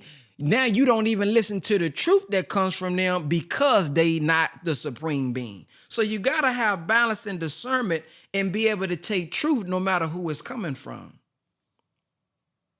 Somebody said, brother, are you in NOI? Am I in the Nation of Islam? Yeah, man. Yeah. What makes you ask that? What makes you ask that? Amen. Hotep said it 8. What's the StreamYard? We not on StreamYard. We on Zoom. If you would like to come on and share with us in the mornings, www.thepowercall.net. www.thepowercall.net. And you can join our free community. It's free now. And you can come in and share if you would like to. But yeah, that's a thought that came to mind. Like, whoa, man. You know what I'm saying? Like, yeah. But here's the thing. These men can only satisfy you to a limited degree, he said. They can only satisfy you to a limited degree. So the intimate relationship with God that the minister encourages us to have is what's most important, even through the human being. So I love you. I like how you teach and lead, but really, it's not I gotta always remind myself, it's not you, your flesh. You just a vessel that the God is using. And when I really come to that reality, there's nothing you can do really to disappoint me, per se. Because I may not be aware of your flaw, but dude, I know you got a flaw. So when it manifests, should I really be surprised? And if I'm surprised that you have a defect, if I'm surprised that you have a flaw, did I think you was the supreme being before then? Did I not think you had a mistake? And when you realize, hell, you flawed, look in the mirror every morning when you're brushing your teeth and washing your face. So why are you so surprised when somebody else falls short? So the more we can look at ourselves and self-improve, we won't be looking at them as the supreme being, because we should already know that they can only take us to a limited degree. Their goal is to take us to God anyway, so we can have an intimate relationship. So he said, when you worship the man, you start corrupting the man, because they aren't big enough to take worship anyway. They ain't big enough to take the worship. So you correct them now when you worshiping them. He said, ooh, this is a good one. This is some good one. These going to be some tweets right here. Allah will delay what you see, Allah will delay what you want to see what disappointment produces in your character. Ooh. Ooh. Allah will delay. Well, how about this one? What you think you deserve to see what disappointment produces in your character. He said, when you get appointed, first thing that comes up is anger. When you get disappointed, you have to really watch yourself, because the real you gets manifested when your desires are frustrated. He said, you want to see a human being become a devil? Let him get frustrated. Wow. Then he said he would test his children. Think about your friends when they disappointed in you. Check and see how they act. Check and see how people around you act when they get disappointed, when they frustrated, when they don't get things, on time. Check it out now. Look at it. Do they throw you away? Do they, this is just come on now. Look at it. Think about it. And then think about those who you disappoint them, and they're a little more, they patient with you. They understanding. I mean, you better check your circle, man. Check your circle. Sometimes I analyze mine often. Or is it often? Often. You got to analyze it. Do things. Sometimes I play slow and dumb just to see. I mean, you got to know what you got. Just to see what produces, what comes up. What do they say? What do they think about you? What's the real thoughts that's really been hidden? What really comes up? Listen to it. Sometimes it comes out in a joke. Sometimes it come out and I was just mad. But you gotta listen, and you gotta know. The Honorable Elijah Muhammad said an envious person will kill you. You gotta know what's in them, man. Them people who say, "Oh yeah, I see you doing your little business, man. You got your little business." No, man, it's a big business, man.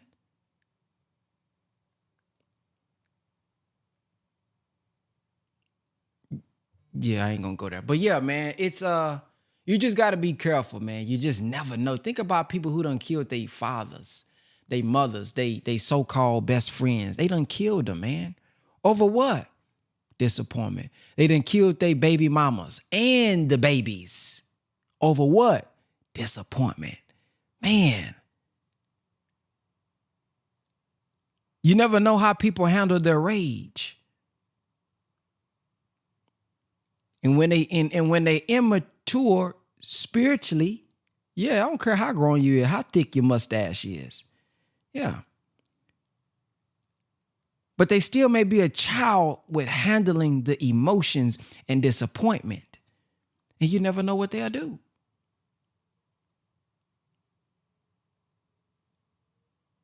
So it kind of makes you you got to be watchful of those who you haven't disappointed yet, because you don't know how they'll react. And you know what I like to do? I like to look at how people treat other people when they get disappointed with them. Because one thing I done learned over the years, I don't give a damn how many times you say you love me. Oh, but I love you. It's different. What the minister said on this lecture, nigga, please. You ain't fooling me. All that I love you stuff. I'm looking at how you react, how you treat somebody who you don't like. Because I'll eventually be somebody who you may not like, and you'll do me the same way. Come on, man. You'll do me the same way. Look at how people treat people and how they talk about them when they disappoint. I mean, they throw them through the mud, boy. I don't know. I got a certain type of something in my heart with that, man. I just be trying to defend people, man. I don't know. It's just, maybe I over defend sometime, man. But I be like, man, I hope somebody doing this for me in the group chat. Somebody talking about it. I just feel that way, But I look at I look at how people, like, damn, like, you look at how they thinking about this person. I mean, I really be look at how look at how they, you just gotta look at it, man, because you just never know, man. Because I know what it feel like to be talked about, and I'm talking about nigga be straight wrong. You know what I mean? I'm talking about false, bro. Totally off. So you know what it feel like. So it's like, whoa, if you would do that to them, oh man, it only takes the right ingredients of disappointment where you would be doing it to me.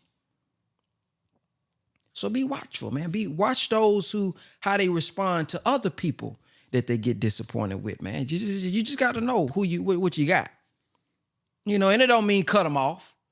You know what I mean? That's just where they at in their level of handling it. As they get older, shoot, there was a time when I may have handled it the same way, maybe. You know what I mean? So this ain't no talking down. It's just like but you got to know and realize what you got, who you got. So that so that we not disappointed when it happened to us. There it is. There it is right there. So let's go to Sister Gwen. Assalamu alaikum, family. One thing that stood out to me was he said religion today is destroying faith in humanity because it is not satisfying our needs.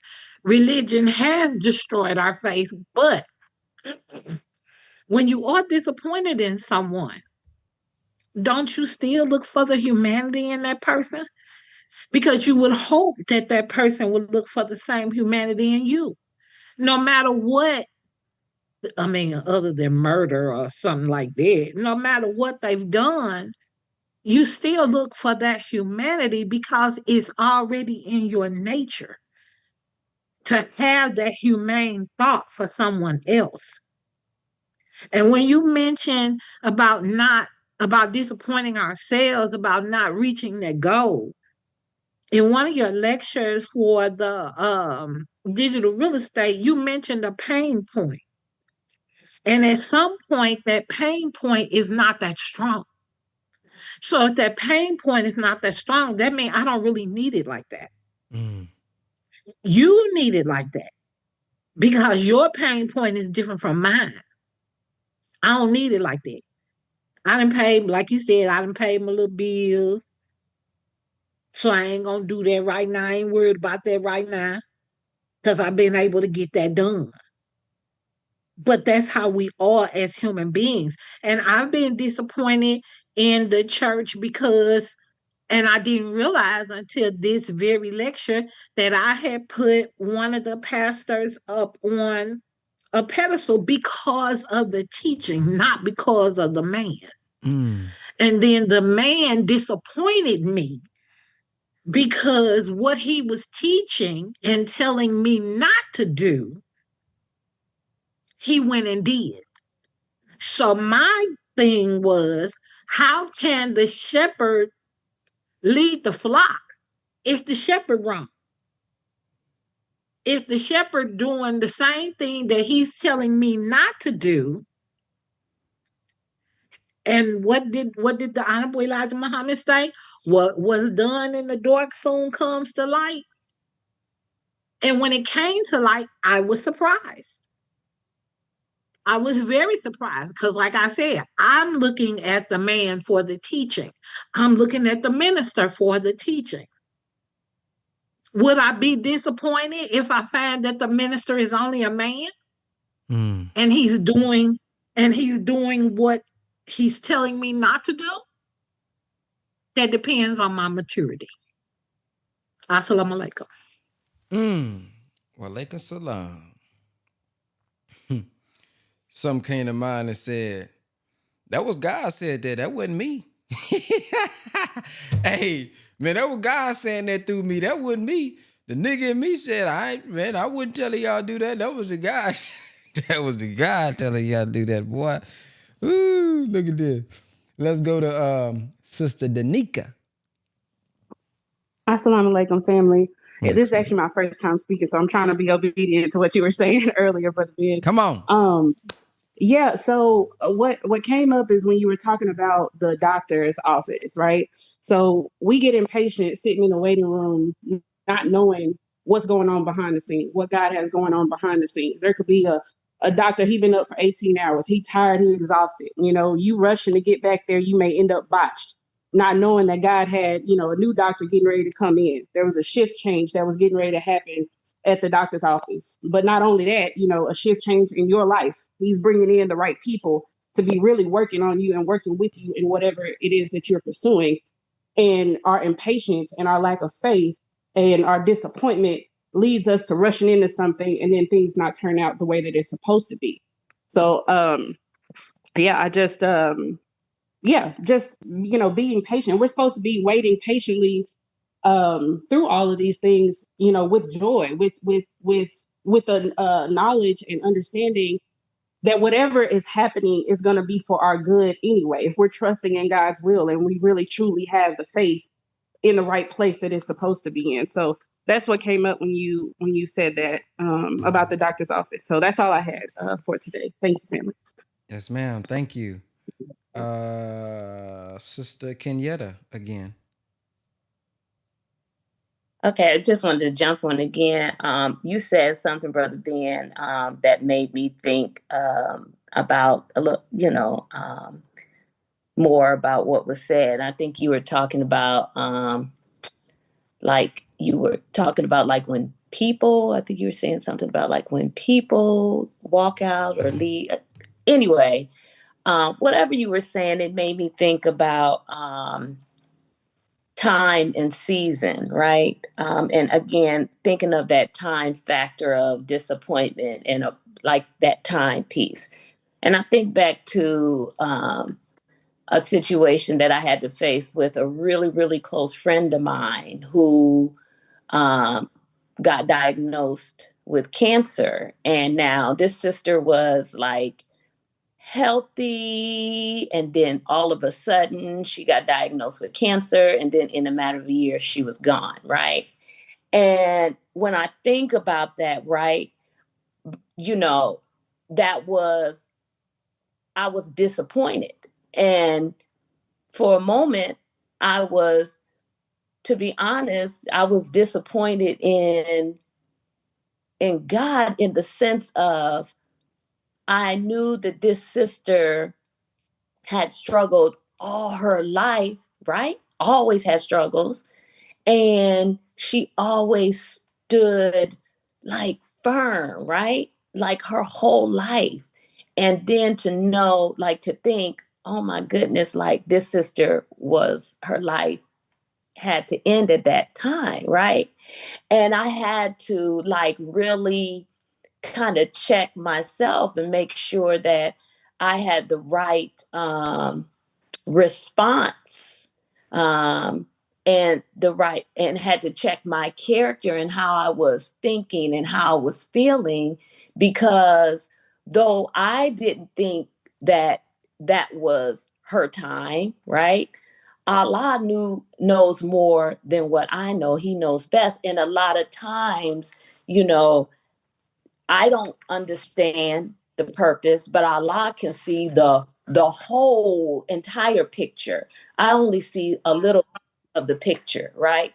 That I see, but Allah sees the whole picture. So he knew this is the time. Although you may not think this is the appointed time, or you may have thought it should have been years down the road, this was the time for a bigger reason that I don't know. And it perhaps it's not for me to know. So even like you said, some disappointments, they have to happen. Like even in our lives, like it has to happen like that. Like that has to, like when, like if you're trying to do something and it doesn't work at that time, it has to not work at that time. Just like when you were talking about going into the dentist. Well, you think this is the time that you're supposed to be there, but it can't be for a bigger purpose that you may not even understand why. But it can't be, because if it is, it may throw off what's to come. It may affect what's to come. And that kind of makes me think about, you know, how you see movies and it talks about like when people travel back in time and then they see something happen and they want to change it and things like that, and they want to make the adjustments, but it's like, no, you can't do that, because if you make that adjustment or you change that thing, it can affect the future or what's to come in the future. So, you know, again, thinking, trying to get to the place where we can just have that faith, that unshakable, that faith in the unseen, that all of like that is so important that we work on. And understanding, once again, like I said, understanding time, and thinking, being able to go past the emotional piece and like really thinking like really logically, like there may be a reason why this has to happen right now, and this disappointment has to happen in my life right, you know, right now. So thank you. Praise be to Allah. That's a good point. Brother Jamal, Assalamu alaikum. Malik Salam. Okay, so I don't normally step on. I'm a little nervous, but I didn't want to be accused of robbing anybody, so I had some thoughts. Because unfortunately I did miss the first portion. I missed the message, but I'm gonna go back and check it out a little later. But it was right on time because I've been feeling. I guess I've realizing like I've been experiencing a lot of disappointment lately, and I've been pushing past it, but then it wells up here and there. But for this project that I've been working on since I was like a kid, basically this story, that's a lot of it is inspired by the teachings. I recognized that I was getting kind of frustrated because a lot of times, either it's a process making these characters and these storylines and things like that, and just observing what's going on in the world and trying to be in tune with everything and just, trying to be of service in that sense. But it takes a minute. And I got some people who do support me, a lot of my family, my friends who support me. But, I can tell they get a little frustrated and disappointed with me because it's, it's like, oh, when you going to drop it? You always change your mind and da-da-da-da, And I'm comparing myself to my heroes too, so some of my favorite storytellers. And I know one day, the other day, I was really frustrated. I was talking to a friend of mine, and then I don't know, I just started going down this rabbit hole of like watching different video analysis on like one of my favorite stories is like One Piece or whatever. And I saw a video where one of the guys was breaking down that like he's been working on that story since he was 22. He's 50 now. And that story is still going, it's still popular, it's getting more and more popular. And he's almost done with it, but he's still not quite finished yet. But the same joy and energy is still there. And he was just saying how like that's One Piece is an anomaly because it was allowed to be what it is. And the timing of it was just so perfect. Dragon Ball Z just ended. They needed a new thing to fill that void. He was allowed to take his time with it, and it just became what it became. And I looked at my own work, and I was just like, "Yo, you're doing something different too." Because one, you're inspired by the teachings. Two, my mother put me on to verse novels, which I can tell. I've shared that when people ask me what do I do, I'll be like, "Oh yeah, I'm working on this verse novel series that's illustrated in this and there," and they're like, they have no idea what a verse novel is. Like most people don't know what that is. It's basically like the Homer and the with the Iliad and Odyssey. It's like condensed versions of that, but it's not common. And I think I would get frustrated with that. But now I'm recognizing like, no, that's a lane. So of course no one's going to get that. So you should just dive into the fact that you're doing something very unique and that like they may not know about it now, but they'll know about it later. And even then it's about getting that message out. So I mean, I may never get, I get my flowers long beyond when I've been called home, or it can happen now, while I'm alive. But the point is that owning the fact that like I'm building this thing out and it's different, and I shouldn't really be disappointed because it's what comes with the process. It's never been, it has been done in this capacity before the way that I'm currently doing it. So I thought the timing when I got into the call was like, oh yeah, this is exactly what I needed to hear. So hope that helps with just be sharing that. But yeah, have a blessed day, y'all. Thanks. Yes, sir. Thank you for sharing. I encourage you from a marketing perspective to strive to take what you do and make it as simple as possible. Put it in a language that the average person would understand. There's a thing in marketing, we say that when you really understand something, you can make it easy for other people to understand when you really understand it.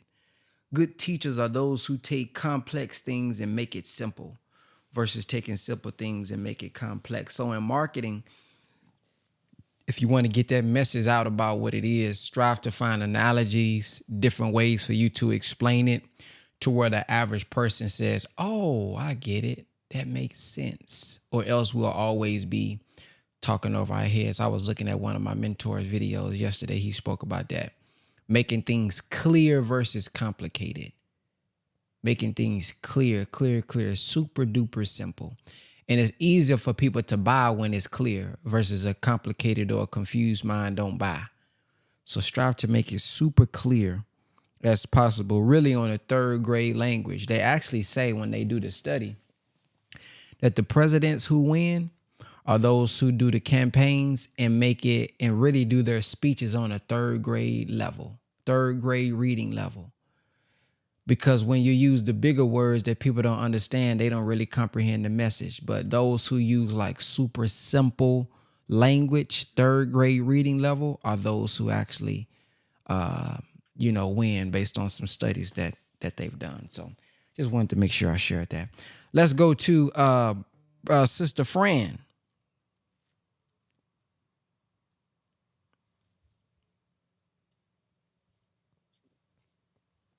Assalamu alaikum, everyone. Walaikum salam. Welcome back. Good morning. And I just want to say that was a really deep saying about watch those around you. It was deep to me about watching those around you who may be envious of you. I really took heed to that statement, and I appreciate that. So I move forward. I've been speaking with Sister Randisha on and off, and sometimes it's good talking to her. It just helps me sometimes within. And I spoke to her a while back about me getting into something that I really enjoy, and that is singing. And so she asked, could I come on and do a song? And the first time she asked, I was a little off, but I'm gonna go ahead and do it today. So I hope everyone likes it. Uh-oh. This is like a place of, I'm sure most will know the song. I like a lot more of old school, but singing has really brought me, it's like a therapy for me. And I've always used to be very scared to do it, but I've always gotten a lot of compliments and told that I should. So I'm just trying to come out of my shell a little bit, and I'm going to go ahead and share. Um, It's sad to think we're not gonna make it. And it's gotten to the point where we just can't make it. For some ungodly reason, we just won't let it die.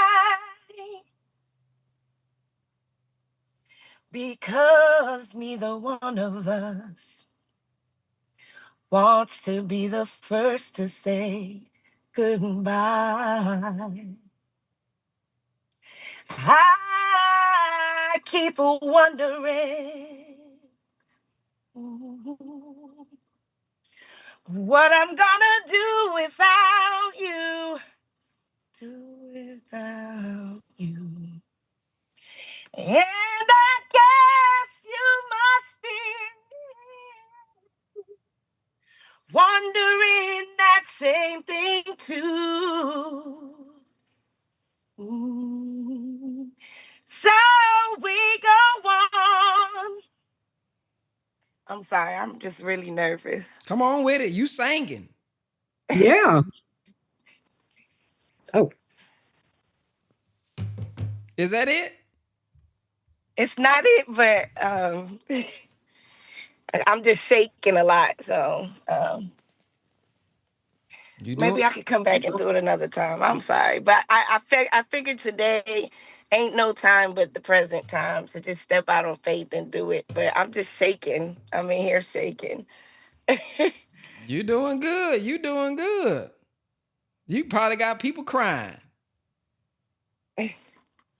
If you don't mind, can I try it another time? Yeah, you can do it. I'm gonna put me on Front Street. Okay, so I'm gonna put me on Front Street. Now I ain't finna sing live, but listen. I made a song, y'all. I want y'all to tune into this song, okay? Now this song that I made is for all the brothers, okay? This song right here is for all the brothers who you working.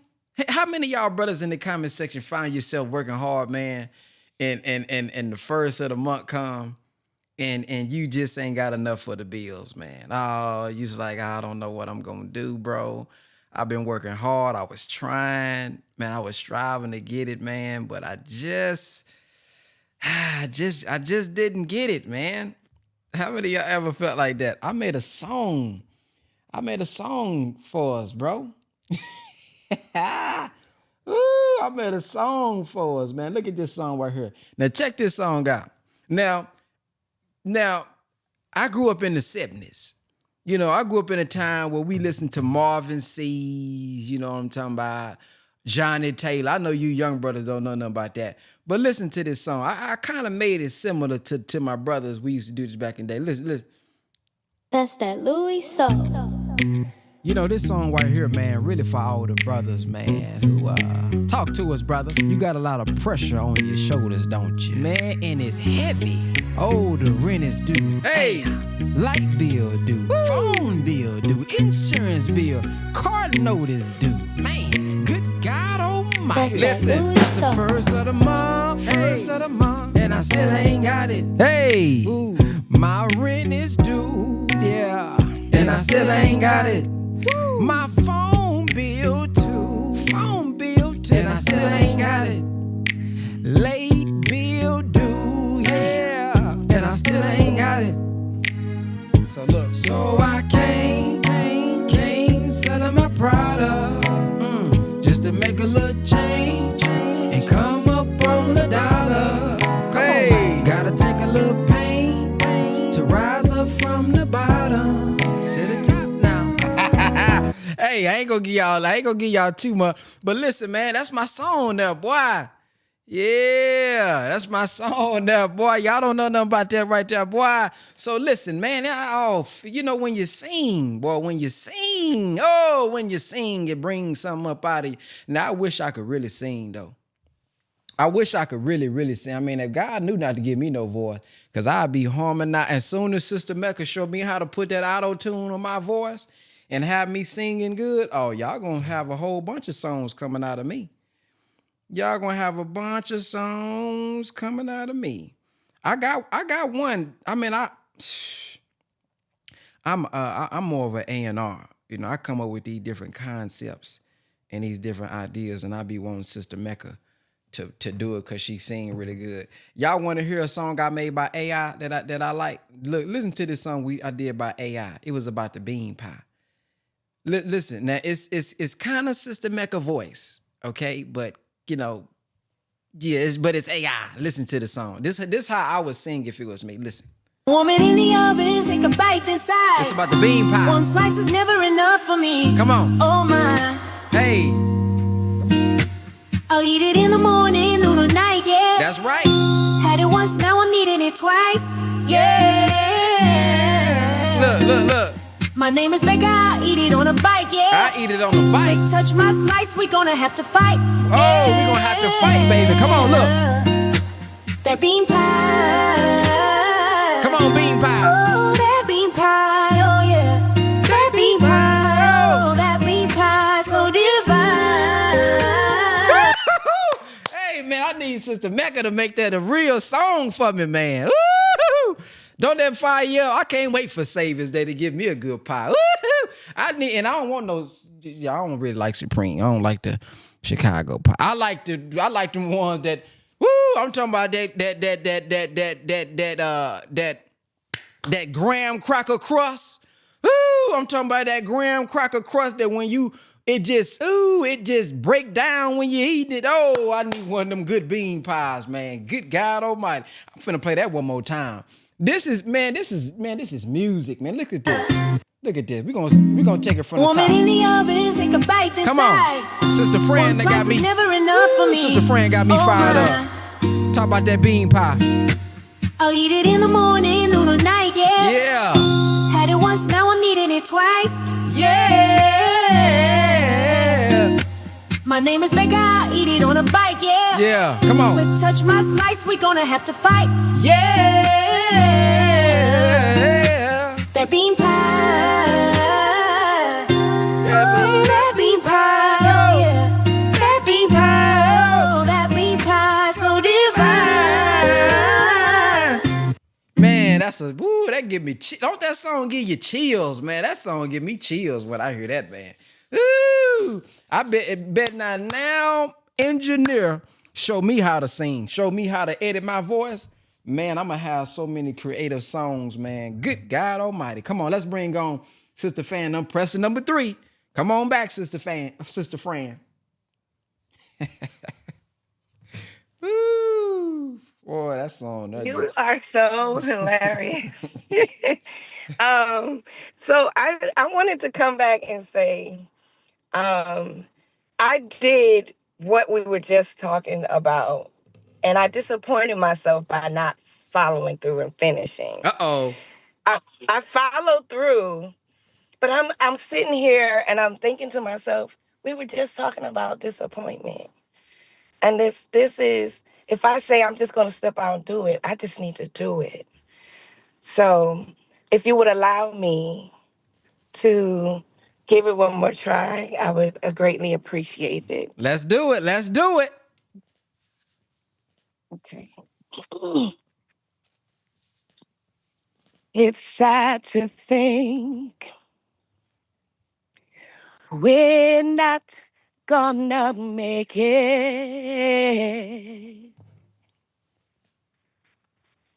And it's gotten to the point where we just can't fake it. Mm.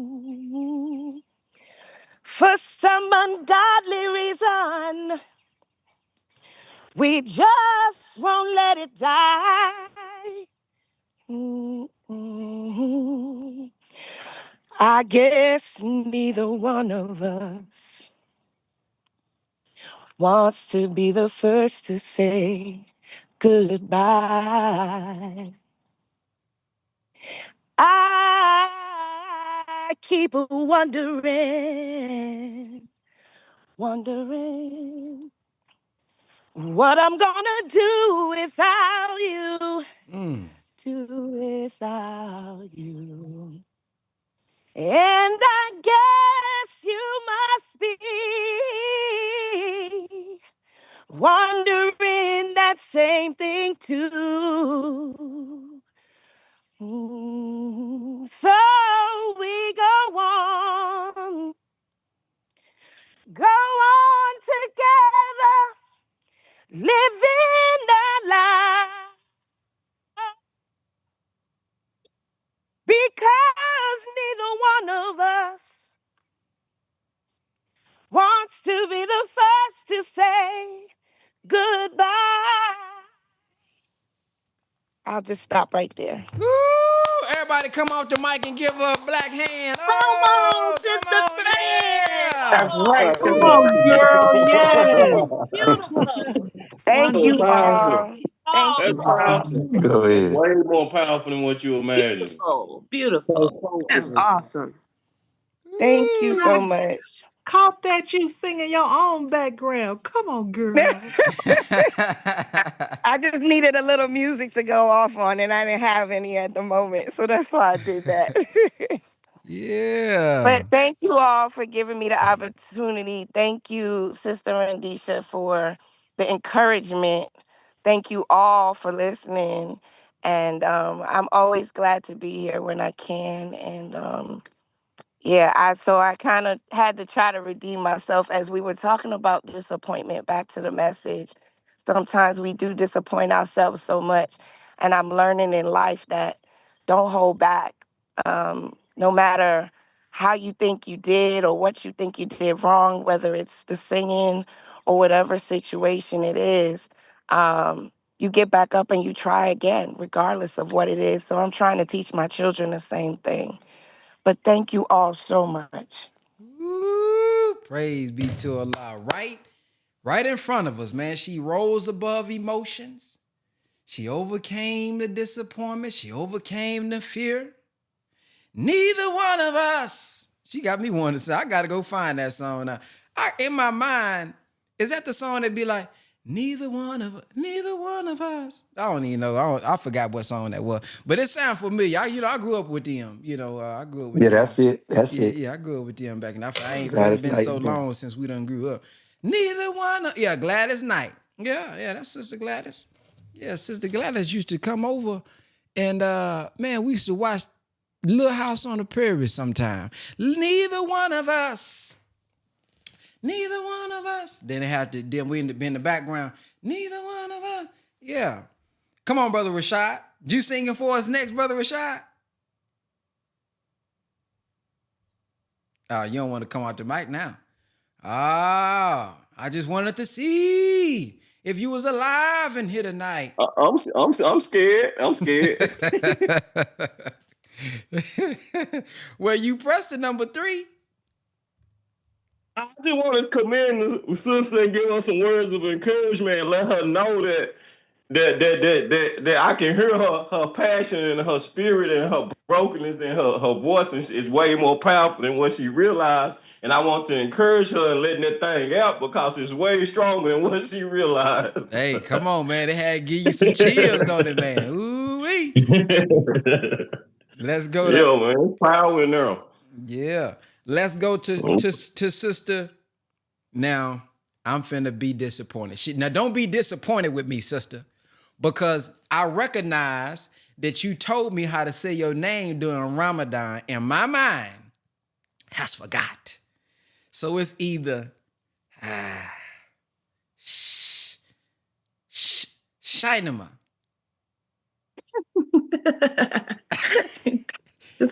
Assalamu alaikum. Walaikum. Did I say it right? It's Sister Shanima. Shanima. Oh goodness. Okay, I'm gonna get it. I'm gonna get it right next time. That's Shanima. okay. That was so convicting. Thank you, Sister Fran, because that was so inspiring. Why I can't stand how the appointed anointing just keeps convict. Because I wanted to sit here and just be quiet. And but all praises due to Allah. I had to make sure that I didn't go out as one of the shook ones, because she shook me. I just her bravery is so inspiring. But I wanted to reflect on the message before I forgot, because marbles run away like that. And he was the minister, and he was talking about how the context of things and language can be changed, and I think he also referenced a scripture penalized society for being so audacious, and we're living in times now where we can see in modern times that narratives are changing. Like right where I deal, where I work in my work, every year there's a new glossary that they release so that we can express the conditions in new acceptable palatable terms. They change the definition of things, and I'm trying to remember what other references I had in my mind from the message. I think it was also really poignant, the thinking about the term appointed, and just how timeliness, and also the timelessness of God, knowing what time it is, and even using your reference, just using the appointment as a reference is an excellent way to just describe the root of how he hit me and impacted me with the message. That part of it that I heard anyway, because when you know what time it is, and you are relating to God's timelessness, then what's appointed, it doesn't really rely on your position.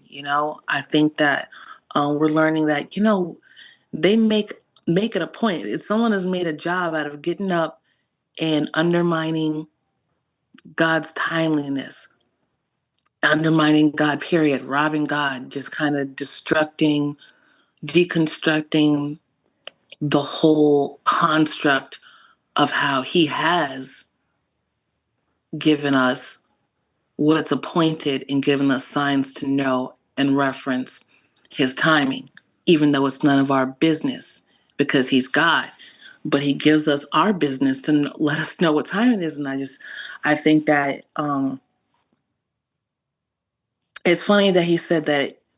Somehow I remember him referencing that, or was it you, that when a baby falls down, and when they're practicing exercising their simple faith that they're born with, they exercise a joy in knowing that their faith is going to be fulfilled. And I think that this is a time where, even though it looks like the world is reflecting a deconstruction, when you know that God is being on time in his works, then all we need to know is that all we need to know is what time it is. All we need to know is that there's an appointed construct to his plan, and it's going to happen now, and it's also going to happen at another now, and it's always happening now, because that's why he's timeless. And I thought that was one of the awesome things that hit me with the message that I heard, the part of it that I can retain at this point. Thank you so much for having this platform. I just want to say assalamu alaikum to all the brothers and sisters. I really miss being on the call, and I'm so glad that the sister took us everybody. But I'm so glad that y'all keep convicting me. And thank you for your time. Praise Have be a to blessed Allah. day, y'all. Sister Shanima. Praise be to Allah. You know, we got one more and then we're going to close out because I got a meeting in 20 minutes and I'm probably going to be slightly behind. But I wanted to share that look at how Sister Fran was able to just sing and convicted someone to speak. I'm pretty sure she moved the room with her not just speaking, but overcoming the fear to sing, not speaking, to sing. So when I tell y'all, man, hey, how will God work through you today? She didn't have to be deep today. She didn't have to give you the teachings from 19 and she quoting it. She sung a song. And through her singing a song and us seeing that she's nervous, she's shy, she's mentioning she's shaking, her coming back and saying, you know what? But I'm finna overcome and conquer this. That was God speaking through her. She convicted people to speak. She didn't have to do a podcast. She didn't have to know the teachings front and back. But she overcame something that she was dealing. You see what I'm saying? So, man, all of us are going to be different to how God is going to express himself through us. Is going to be different for everybody. Somebody's powerful speaking. She sung today and got everybody coming off the mic and feeling a certain type of way, uplifted the spirits. Somebody gonna probably take a risk today just because she took a risk and said, you know what, I'm tired of waiting. Oh, we're gonna do it today. Maybe somebody who's going out today, when they try something, they give up, they gonna remember Sister Fran. But dang, Sister Fran came back and finished the song today. Man, let me go on and finish this. So, man, we just never know, man, how we gonna impact people. All right, let's go to we're gonna end off with Brother Remus, and then I gotta get to my meeting. Yes, sir. Assalamu alaikum, family. Yes, indeed. Sister Fran, thank you for stepping on out there and trusting the environment. I like what you said, Brother Ben, about that inspiration. We don't understand the effect sometimes we have on each other, people, especially believers. And man, to be able to step out like the minister does so many times, all the time, and just be so real and just so relatable. And I, like you said, Brother Ben, third grade education, third grade language, this kind of thing. You know, just keeping it simple and just the simplicity of being a human being that's just real and really going through life and all these feelings. And I'm looking forward to the Bean Pie Chronicles, Brother Ben, songs by Brother Ben, or something like AI Brother Ben or something. But all of that, I think that helped too, you know, when you came in with that ultra realness. I think the funny thing about, you know, if Brother Remus can't laugh at himself, well, nobody else better laugh at him because he own one. You know what I'm saying? So that ability to kind of be humble enough to just say, hey, this is what it is. This just coming with the real thoughts, the real feelings, and trying to settle on the best part. But expectations was what I wanted to speak on, was the and when expectations are not met, you know, these unmet expectations, I think that's where we can be wise at some point and say, okay, I expected this to happen a certain way, and when it didn't, here comes disappointment. So when you're young, you can't control it, you know. It's just what it is. Hey, I was expecting this, I wanted that. But as we mature, you know, when things don't go the way we want. So coming into it, really analyzing self and saying, okay, Rena, if you didn't have that expectation so high, if you didn't expect it to be so grand, maybe I've done it. I've done it where I don't expect a whole lot, and then okay, cool, it surpassed that. Then it's all good. Or I don't expect anything, and then I know, okay, well, cool. That went when I was going to do it regardless. I didn't expect this or that to happen. So then it's just all blessings. If anything happened, great. If it doesn't happen, it's cool because I wasn't expecting this to have to happen. I was almost expecting if they don't do it, then I'm still going to do it anyway. If they don't come with that, they were supposed to do part, then I'm still covering down regardless. I'm going to make it happen, even if they don't do their part. I think about Master Muhammad in that vein. Like, he came upholding himself in essence, you know, his own right hand upheld him. I'm sure he would have been real disappointed if he was expecting a whole bunch of folks from Black Bottom to all of a sudden, after a week of training, just be gods like him or something. you know? And so I just was thinking on that unmet expectations, and we can control that, what we expect. You know, expecting someone else to be perfect, that's a good recipe to be frustrated and disappointed, for sure. I won't say expecting the worst, but you know what I'm saying. So it's this mental game of just balancing the thoughts and emotions, and that we all have to do. And when we have a real commitment, a real goal, we learn that, hey, no matter if anybody else shows up or not, I'm still going to do this.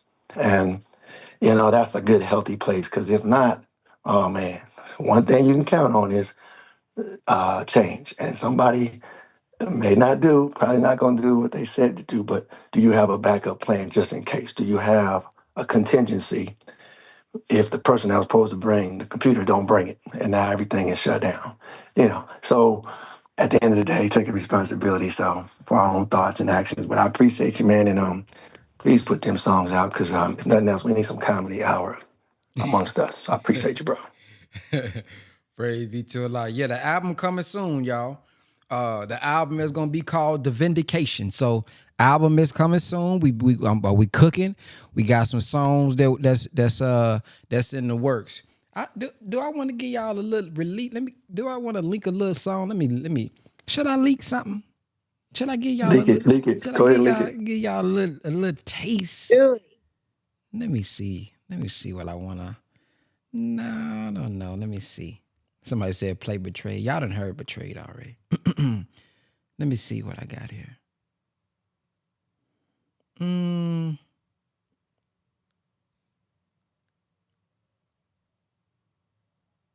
Let me see. Let me see what this is.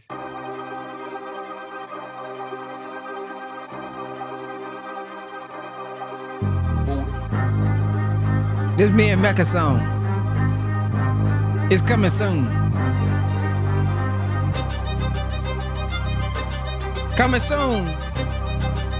With the goat. Oh, y'all can't hear it. Well, I guess it shouldn't be leaked.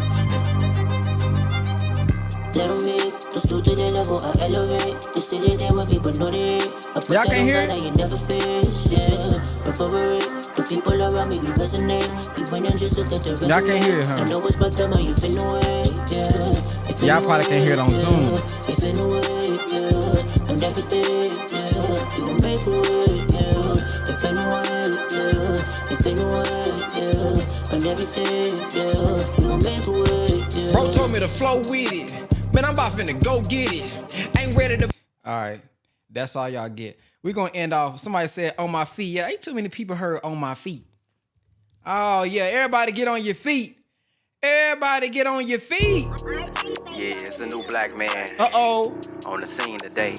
Yeah, we on this man, Coach Khan. Young Khan the Don.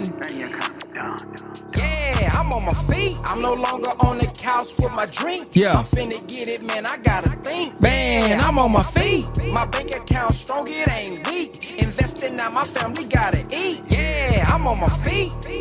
Black man on his feet though. Taking my time, it's gonna get easy like a free throw. I used to point the finger, now I'm focusing on me though. And if I was together, some things wouldn't even be, bro.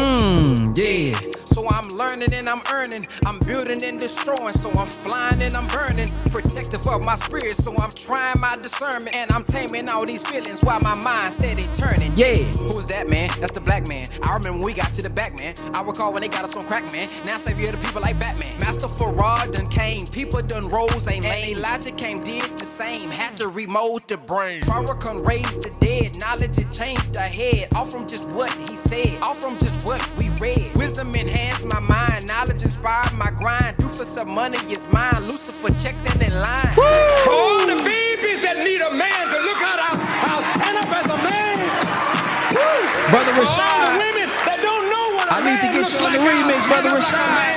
Yeah, I'm on my feet. I'm no longer on the couch with my drink. I'm finna get it, man. I gotta think. Yeah, I'm on my feet. My bank account strong, it ain't weak. Investing now, my family gotta eat. Yeah, I'm on my feet. In 3D, nobody really could see me. Them devils tried to keep me off of my FWT. Moved up like George and Wheezy, clearly as a bottle of Fiji. Steady delivering the teachers, reaching people weekly. Used to be down, but now I'm up and I'm stuck there. Yeah. Came a long way from barely having bus fare. Yeah. I got love for the bottom cause I was there. Ain't no cap in this rap, Young Con does care.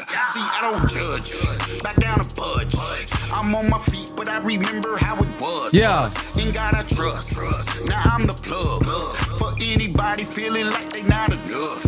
Just hit my line, quit crying. You will find if you grind. Your body and mind is divine, and you gon' shine when it's time to get with the teacher and the student on the beat. Rolling with the G.O.D. of digital real estate. Got me on my feet. I'm on my feet. I'm no longer on the couch with my drink. I'm finna get it, man. I gotta think. Yeah, I'm on my feet. My bank account strong, it ain't weak. Investing now, my family gotta eat. Yeah, I'm on my feet. All the white man can do is kill the body. Come on now. But the idea that I got in my head, he can't do nothing with that.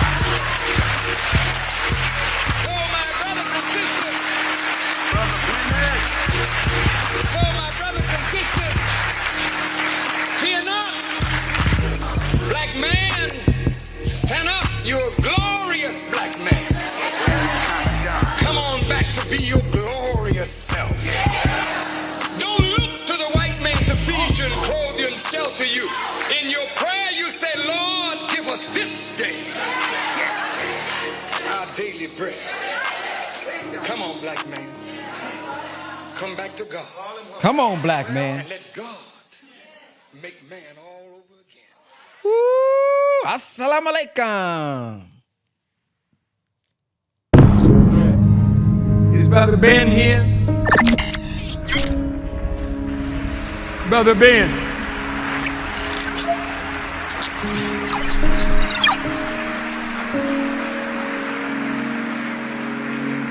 Now, Ben got a heck of a program. A lot of people listening to Brother Ben. And Ben tells them about the minister. And Ben tells them about the minister.